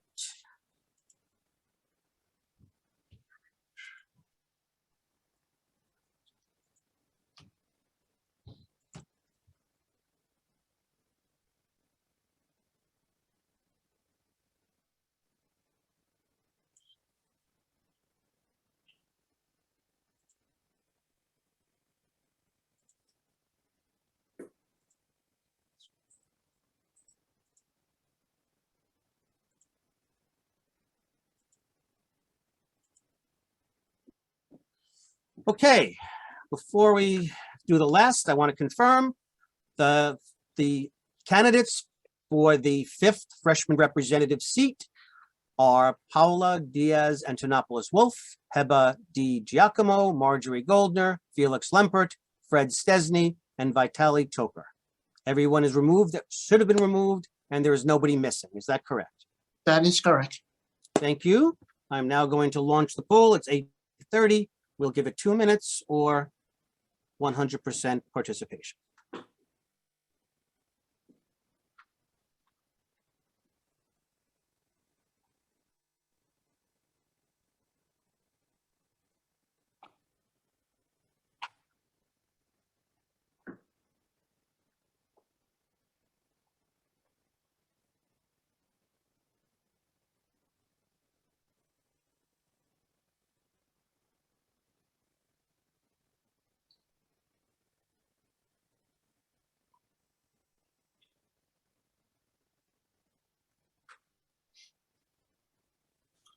Okay, yes, we will remind you of the 5 vote, the 5 persons for freshman rep. But everyone. As well as everybody, yes. Well, we Yes. will list. Mary, you are more than welcome to do that since you and Mr. Newman are actually verifying the results.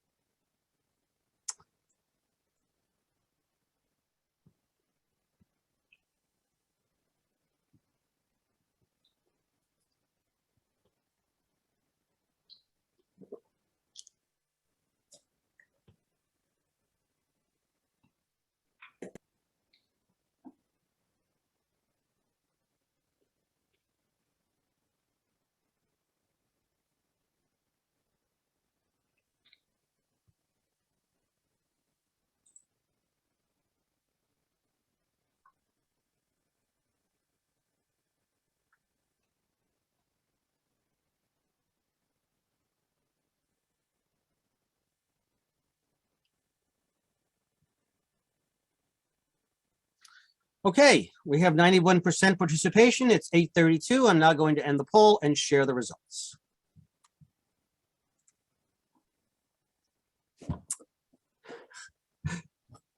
So with 74 out of 133 votes, 56%, we have Felix Lempert.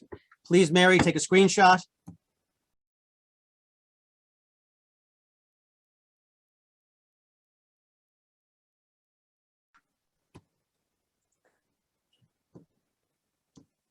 Do you have it, Mary?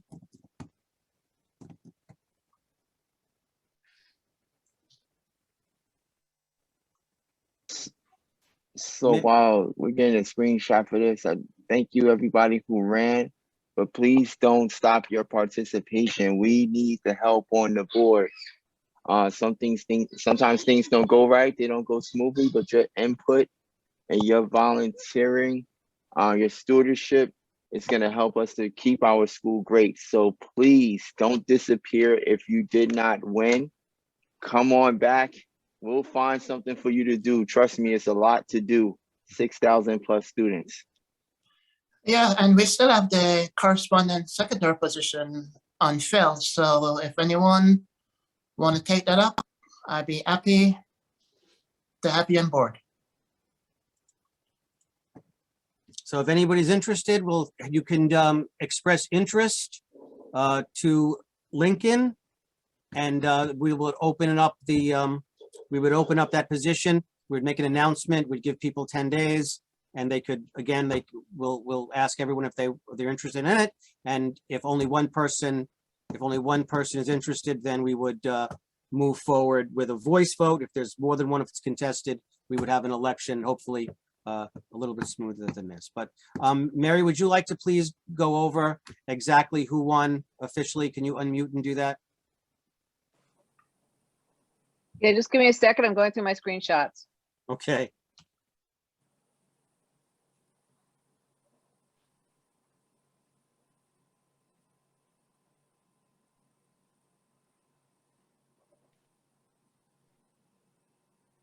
Okay, just to let you guys know, the college counselor, Miss Quinn, since we had some issue going on, I told her we will reschedule her for the next meeting.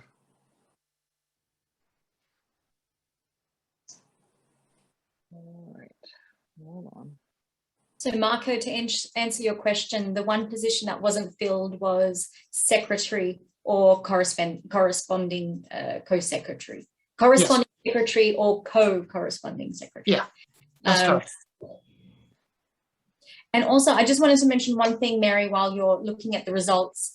There's been great activity on the chat, and people have had great ideas of how we can improve and what we can do differently. I invite you, please, to come onto the nominating committee, because I'm here on my own at the moment and I need your help. And everyone's had great ideas. And if you know how we can improve, if you know Zoom functioning, if you know how this runs in other schools, and you even just want to give us a hint of how it's meant to run better, send an email to the elections email and let us know. Even if you don't want to sit on the committee, but if you any help, anything will be great.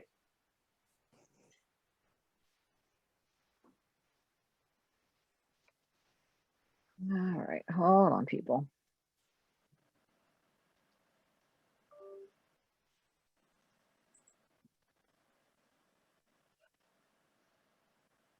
All right, so Emily, Son,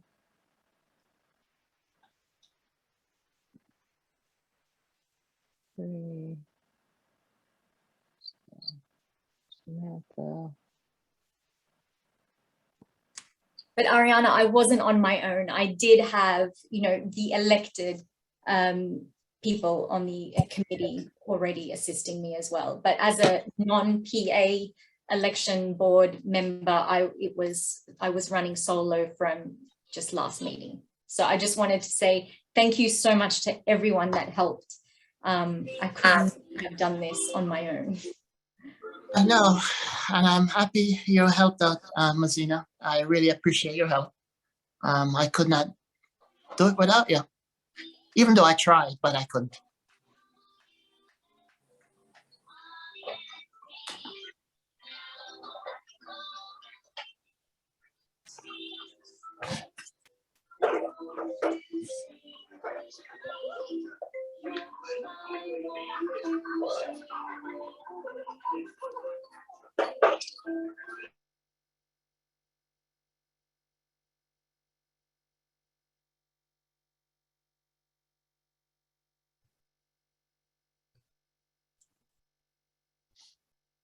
Hey, Lily Mr. is our Newman, how assistant. are you?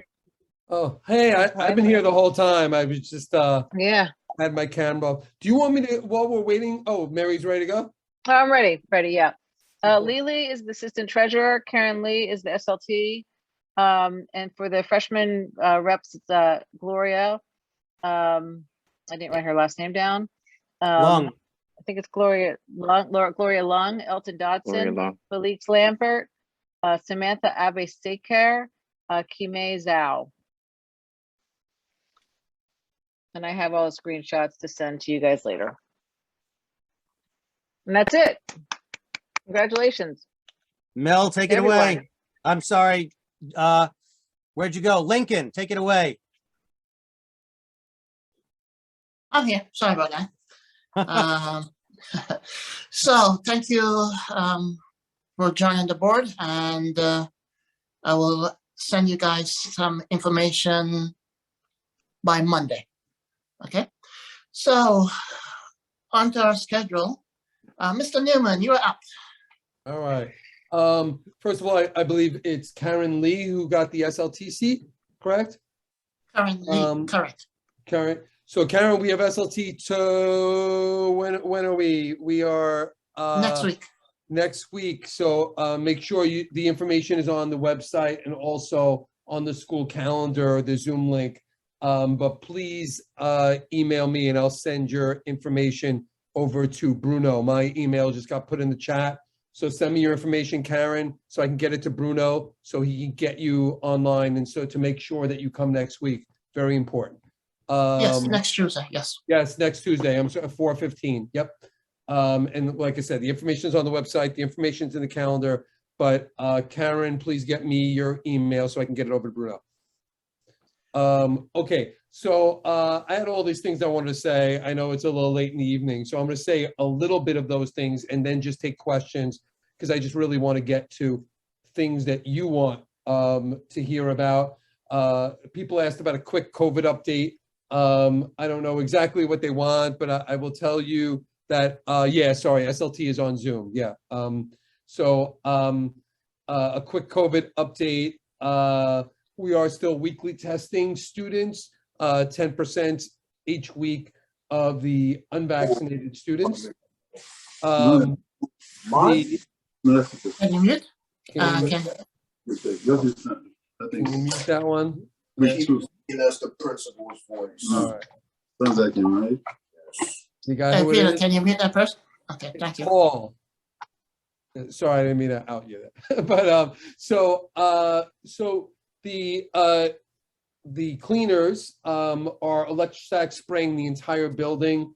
They have a new improved electrostatic spray. The old spray used to leave residue on, in the classrooms and other places. Now it's a vapor spray, so it doesn't leave residue, but it has just the same efficiency for cleaning surfaces. Yeah, so that's, I don't know what else people want to know about COVID particularly. If you have any questions, you could answer them in the chat. A little bit on lunch. Lunch has gotten better in the sense of kids are all eating. Same open mic there. And so I know people are frustrated with the amount of hot food versus cold food.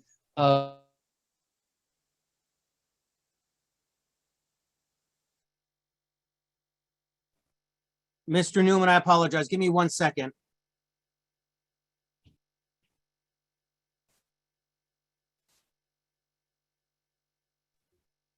All right. Did you hear anything I said?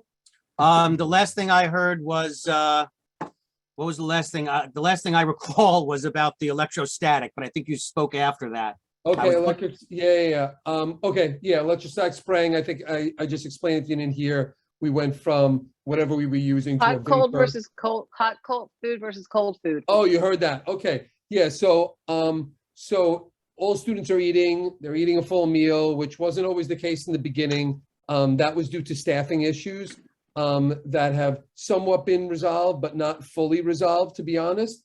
And so now we're at a place that all kids are eating, but they might not all be getting hot lunch. And as I said, the cold lunch and hot lunch both have the same nutritional value.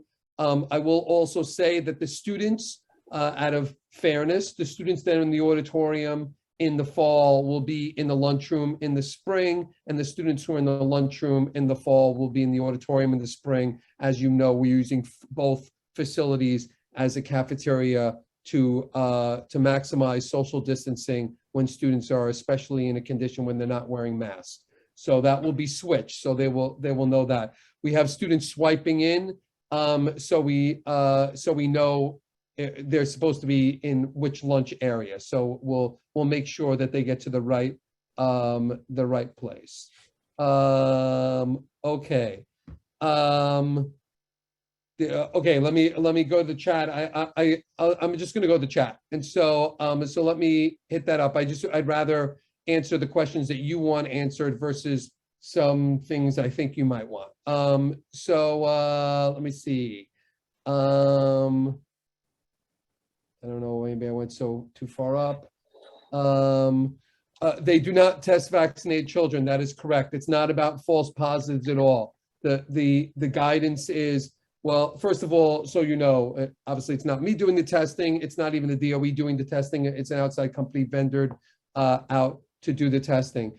They do not test vaccinated students at all. They're only testing 10% each time they come in once a week of the unvaccinated kids. So that's the mandate straight from the mayor and the DOE.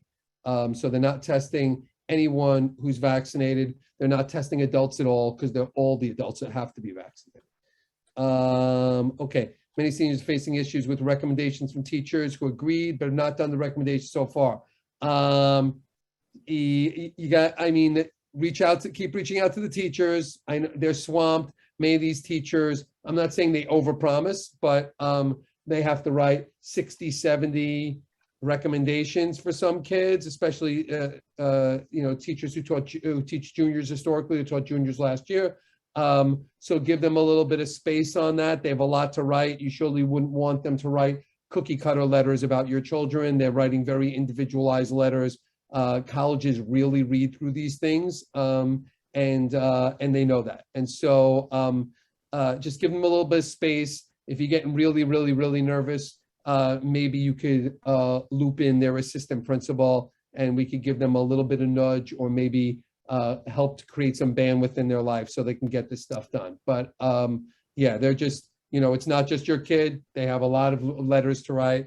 There's a lot of great kids in their classes, and they will get them done.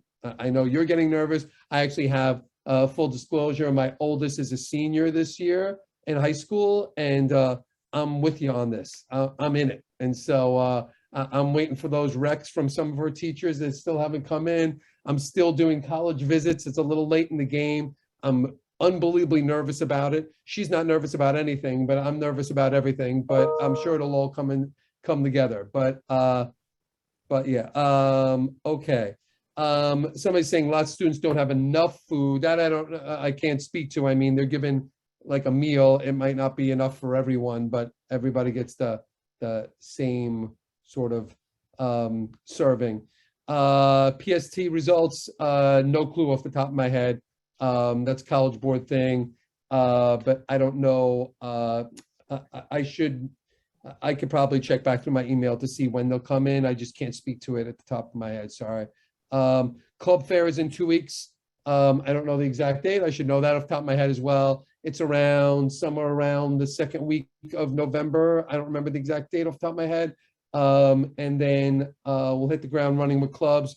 We're ready. I saw all the clubs that we're looking to run. There are well over 200 clubs, basically on par with the amount of clubs you normally have. I will say that I designated about 25% of the clubs to be all remote.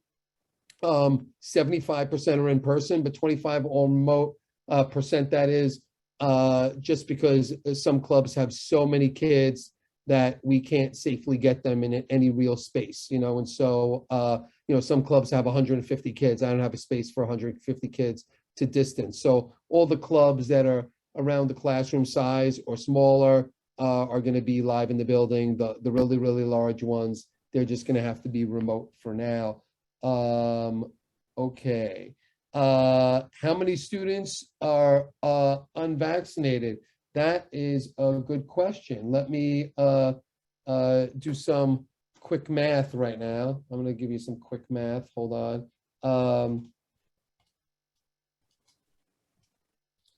I'm going to say that number unvaccinated is roughly 13%. All right. What is the cutoff for joining clubs? And when's the club fair? I got that. Club fair is in a couple of weeks. Just look out for that. The kids will know about that. Okay. Too late for new clubs. Yes. The application is to apply for a club for the fall, not for the spring, but for the fall has that ship is sailed, but there's new opportunities in the spring. Okay. Okay. Great to hear about Mr. Allen. I love hearing about good things about new hires. It makes me feel good that we did the right thing there. So for whatever reason you're shouting him out, I really appreciate that. Okay.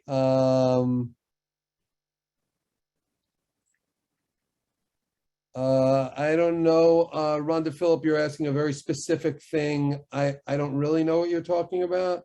That occurred. Rhonda Phillip, email me and I'll get to the bottom of it. I really just don't know what you're talking about, but I will find out. So email me the situation with your daughter's name and let me find out what happened. Okay, and I'll let you know. Okay. Football team, Felix. I don't know. Maybe like a last game.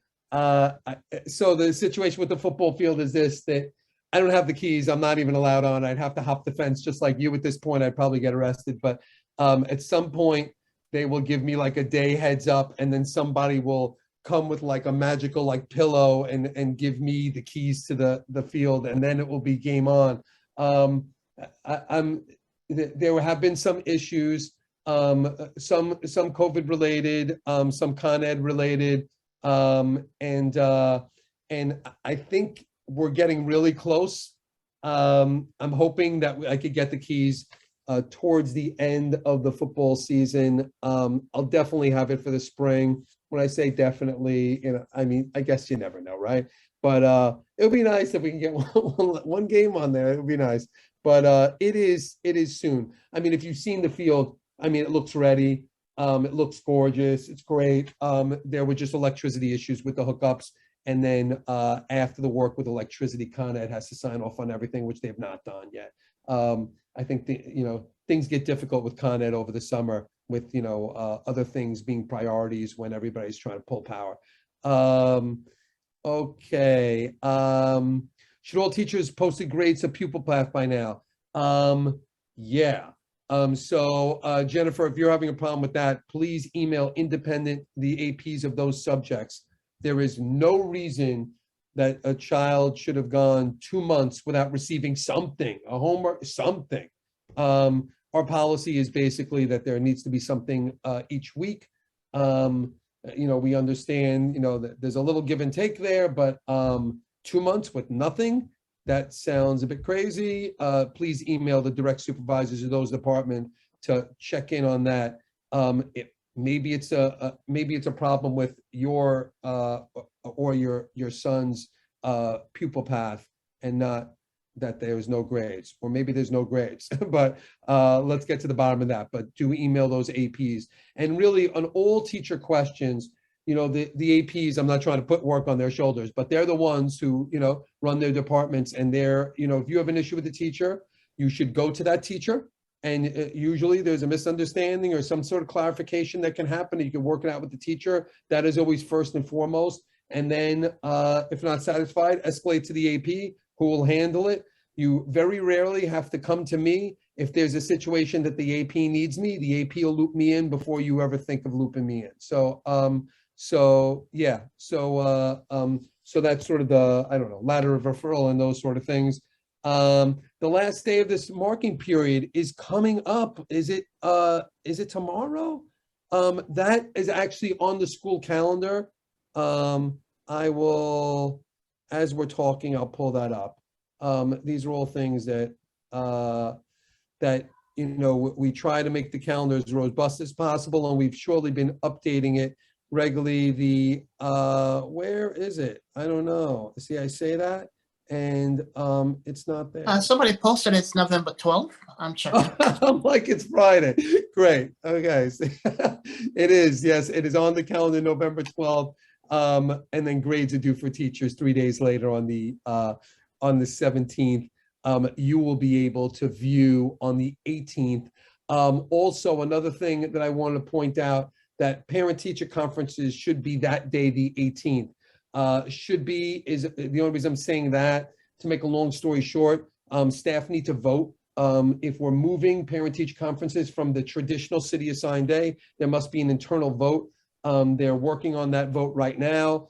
And so if it passes, I don't see why it wouldn't. Parent-teacher conferences will be the evening of the 18th, the very first day you can see those report card grades, and the 19th in the afternoon. So I will put that on as soon as there's a vote. That will happen next week. We're moving them obviously to align the conferences to the report card, because otherwise you would have had the conferences, like sometime soon, and you'd have no report card. Okay. Can students be allowed early in the building? Kids, it's getting colder out. I don't really have a place to put them. I mean, I do and I don't. I don't know what you mean by early. So I think students can get in currently at 7:30. And so that's a pretty early time. Students for an 8 o'clock class don't need to be coming any earlier than that. But 7:30 is the time. Yeah, 7:30 is Yep. correct. Yes. Yeah. Okay. So if you're, I don't know what your the particular logistical issues is. If the students coming in at 7 o'clock, have them sleep a little bit. I'm sure they would enjoy that and coming later. If that's not possible, it's like it's a drop-off situation, or that's when they have to get to school because something else is going on. Try to let me know. I'll maybe I could figure something out. Maybe I'll get them some work in somebody's office or something. Okay. Somebody's asking me where the football field is. It's about 5 blocks. I guess that would be east of the school, if my directions are right. That sounds good. Somewhat east of the school. It's actually attached to a junior high school, down up a few blocks. Okay. Google Classroom, Jennifer, Google Classroom are real grades, but not real grades. The only pathway that's official that we use is Pupil Path. So there might be grades in Google Classroom, but the teacher absolutely needs to move them over. You shouldn't be having to look for grades in Google Classroom and put together the Google Classroom deficiencies versus Pupil Path. Pupil Path is the one-stop shop for all grades. So if it's in Google Classroom and you see it's sitting there, and the teacher hasn't moved it along, let the AP know to, nudge them a little bit, make sure that they get up to par. The last thing we want, honestly, is to all these grades right before the marking period's over to all of a sudden be populated in. And then all of a sudden, out of nowhere, you see that your child is doing like 10 or 15 points lower or higher than you thought. Like, that's not what it's supposed to be about. Okay. Somebody received a shooting this morning near Flatbush. There's an automated call. We don't send automated calls about shootings. We do send out phone blasts, surely not about a shooting. I didn't send that out. I don't know who gave you that blast. I also got no news of a shooting today, so I don't know. I didn't get anything either. Yeah, it sounds a little sketchy. You have some weird phone blast things going on, probably. Okay. Late homework. Late homework is must be accepted depending on the situation. There could be a penalty depending on the situation for excused versus not excused. Must be accepted. Okay, I'm a little late. Yes, November 12th. Map testing. Sure. So map testing, I'll talk about the first piece because the second piece I'm not so familiar with, Camille. The map testing is done, and it's an assessment. Let me start in the beginning.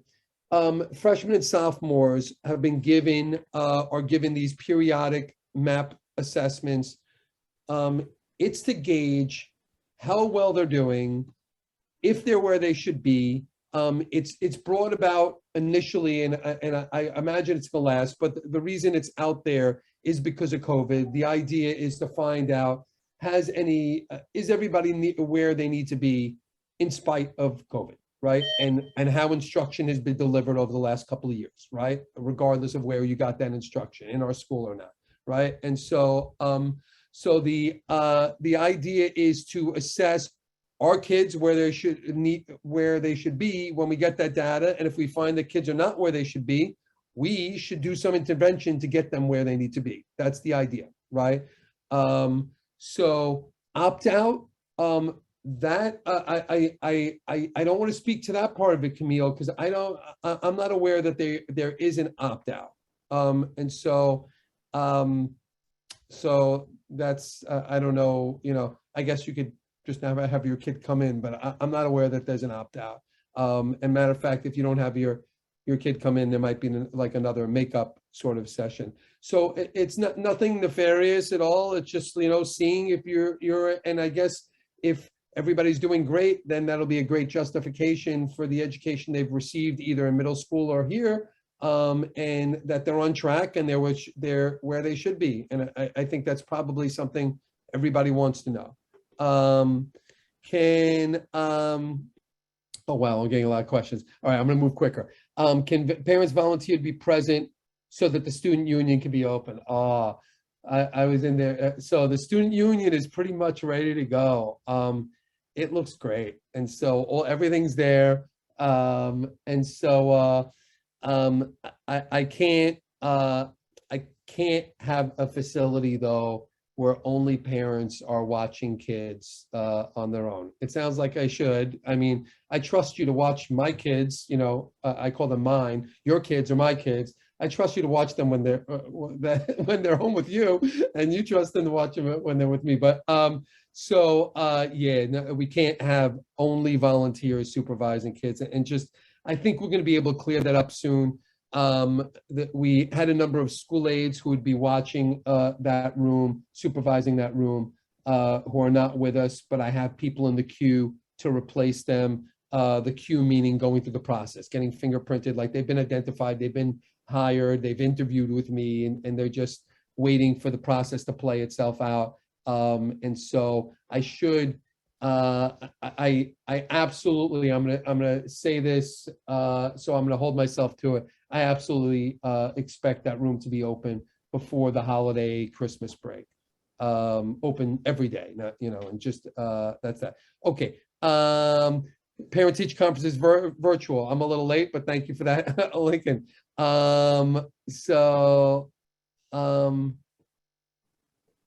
Yeah, Camille, no, I get your point. It's well taken about just leaving it early, but parents really like to have this definitive, like, this is my grade and how can you improve it? And I would agree with you. The grade, I'm going to say this, and the grade is not arbitrary. The day that your grade is captured is a little bit arbitrary. So follow my reasoning.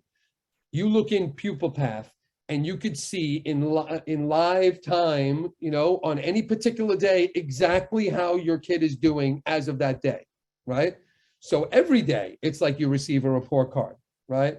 Now, around report card time, something does happen, though. The teachers are sure to give an exam right before. They're sure to shore up things. There's some definitive, things that come into play before a report card.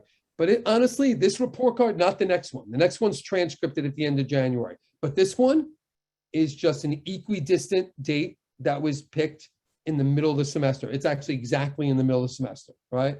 And so it's a snapshot in time. And as soon as you get the report card, it's really a little bit null and void, because the very next day, more grades are going to be put in and that grade is already shifted, right? The only grade that's really in stone, because it's transcripted, is the one at the end of January and the one that ends June. The first and the third marking periods, right? March and November do not end up in the transcript. So just to be fully, transparent on that. So I guess I'm arguing against myself, Camille, and saying that, there is some sense of that, but I don't know. I guess the teachers will say that they look to that point to ramp up and they feel comfortable that this is how the student is doing upon that date. But yeah, okay. Somebody said that something did take place this morning in Flatbush. I don't know. I didn't send out though an alert. I don't do that about those things unless we have a lockdown or something like that. We did not lock down the building. Okay. How do you pay for AP exams? You're going to pay for them online or in the SGO store. You don't have to register. We're going to register because your child is already in the class. We'll send you a bill and you'll pay if you have to pay. Absences due to college visits are excused. Excused absences, you write a note, teachers sign the note, we authenticate the note, right? It's a pretty, thing. We got a lot of kids, a lot of notes coming in. It's a pretty quick procedure. The real thing is that you're telling all the teachers out of a sign of respect and other, I wasn't in your class for a reason. This is why. So it's really for the teachers, like excused, unexcused absences, as far as I'm concerned, school-wide, whatever, it doesn't matter. An absence is an absence, to be honest, but it's a sign of respect for the teacher and also has a difference. You hand in your homework late, excused absence, no problem, no penalty. Unexcused absence, problem, penalty, right? And so so it means something in a classroom environment. Holistically, not so much. Mr. Newman, since you're talking about absences, I just got an email saying on the, the day they had the PSAT, students, a child was marked absent, but she was in. What grade level are we talking about here? This look like 10th grade. 10th grade. Yeah. Didn't go to their third period class. Oh, wait. No, 10th grade took the MAPS assessment, right? Yeah, but they're marked absent. Right. No, I'm trying to figure out where your kid was. Took the MAPS assessment. Didn't go to the classes. Took the MAPS assessment. All right. Let me look at that. Okay. That's a little, I'm hoping it was a little wonky and not fully wonky, as in everyone who took the MAPS assessment wasn't marked there for the day. Let me check into that. I'll get back to you on that on behalf of your kid and everybody's kid. Oh, thanks. Telling me about, okay, AP exams and fees went out yesterday, apparently. Okay. All right. Amy, you're asking, when is that test? I don't know if you're talking about the maps. The maps for sophomores happen on the 13th. The maps for freshmen is going to happen on the 28th. Okay. Children's Village is back. Yes, Camille, they are back.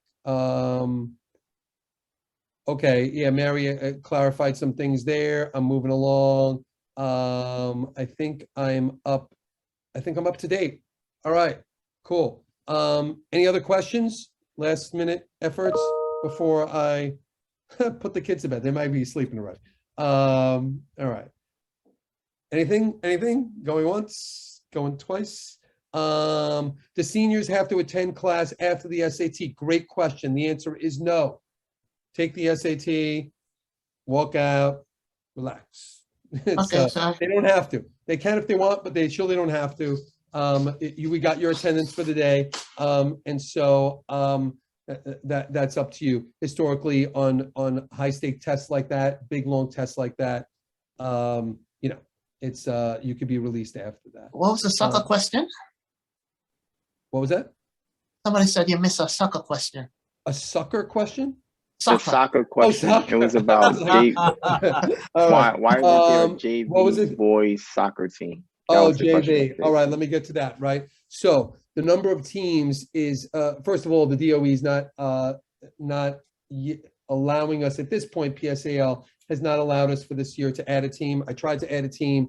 They didn't allow us to add a team. So I did try to add JV baseball. And so they put me on hold. They're like, we're not adding any teams at this time. I do tell you that I have Title IX concerns as well. As you might know about that. I have to add equal number of teams. So if I add, like, let's say a boys team, I got to add a girls team, which is fine. It's usually the other way around. To be honest with you, the girls teams are more successful than the boys teams. So just as a note, and so so it's not about funding, Erica. It's just about I'd have to find the corresponding girls team, which, to be honest with you, I could add girls JV soccer as well, who's also a little bit better than the boys. So, but sorry, I got no coaches in here, so I'm drawing blood here. But that's actually not true, but maybe. But yeah. So there's issues regarding that. So I have to be very mindful of what I'm adding. JV baseball, for example, is a no-brainer. I have so many kids who want to play baseball. They're not all getting on the field. It's ridiculous. It's like 15% of the kids that really want to play are playing, and we just need to add a JV, not only for that, just to get the kids to play, you know. And so so there's that. But anyway, yeah, we could be mindful of that. But PSAL has locked us down for new teams for this year. I think next year should be fine. Maybe even for the spring, for example, is a no-brainer. I have so many kids who want to play baseball. They're not all getting on the field. It's ridiculous. Yeah. Okay. All right. Thanks for that. Okay. What else? So somebody's asking, what's the answer about enrolling in AP now? Don't really understand your question. If you're in the class, you're going to be, if you're talking about enrolled in the exam, you're going to be signed up for the exam. Yeah, you're automatically signed up for the exam. Yeah. I already spoke to Miss Nunningham about it last week. Yep. Okay.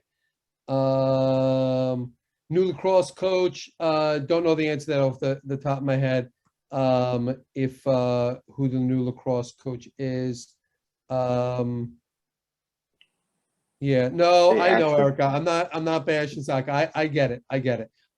Baseball is a huge glaring thing, though. There's a lot of kids who can't get on the field, and so that's why it was a no-brainer to do that first. I understand that about soccer too.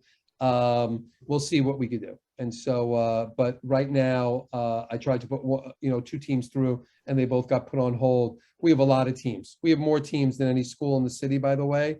And if you didn't know, also historically, I mean, year after year, a school like Brooklyn Tech, it's amazing that we win more city championships than any school in the city. And so very successful, if you didn't know, teams.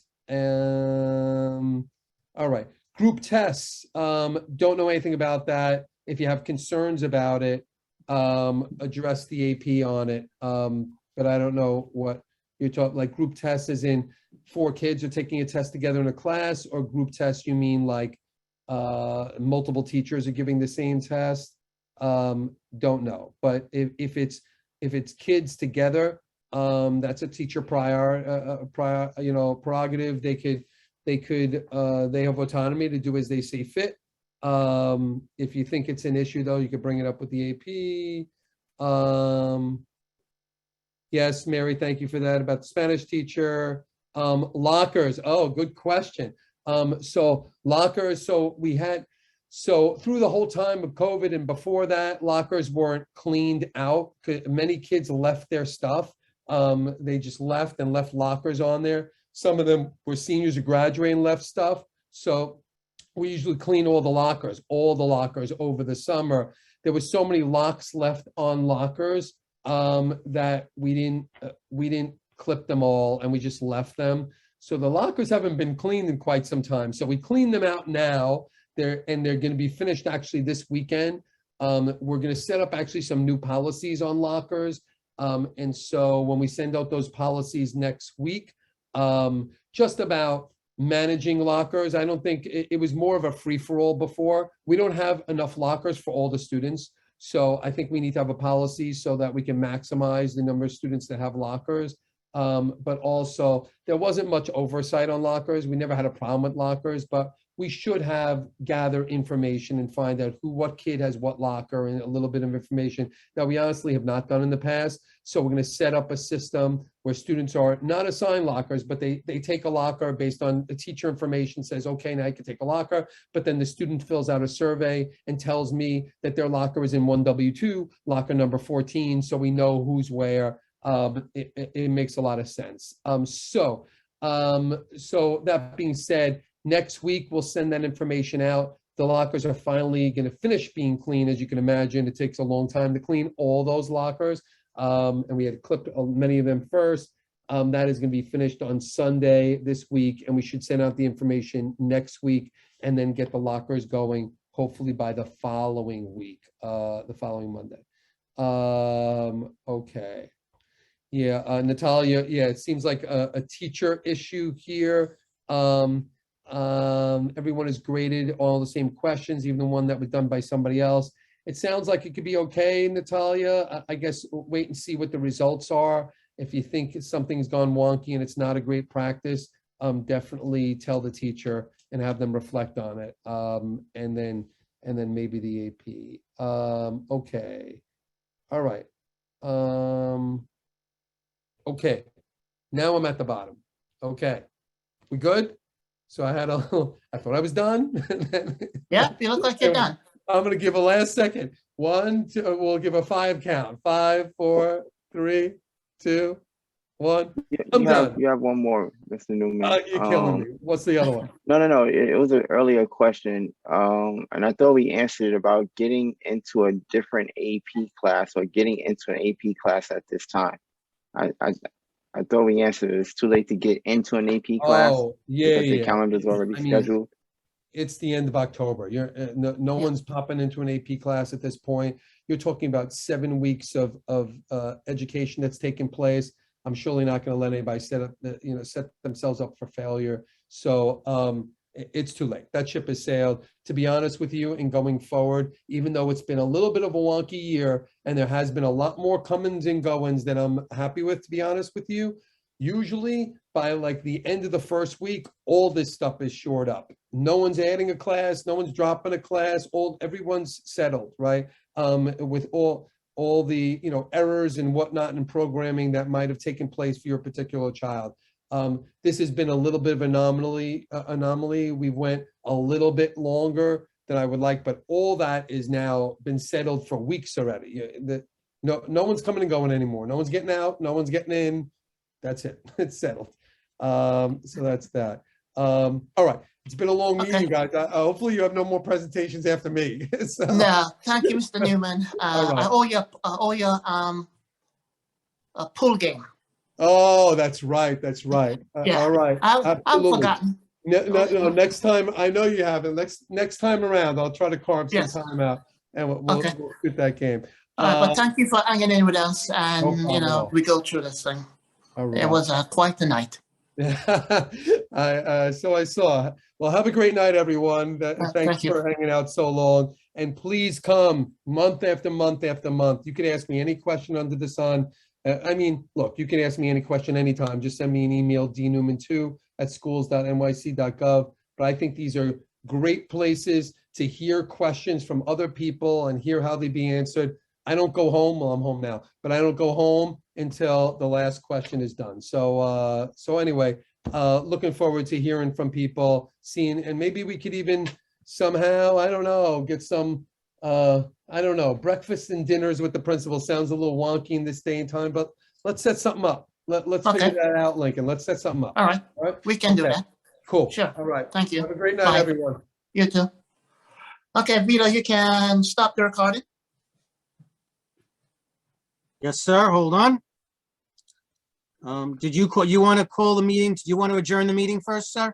Yes, I'm calling the meeting to adjourn. Anyone second? I'll second, Second sir. that. Thank Okay. you. I'll third that. Thank you. Meeting Fourth it. adjourned 9:16 p.m. I will stop the recording.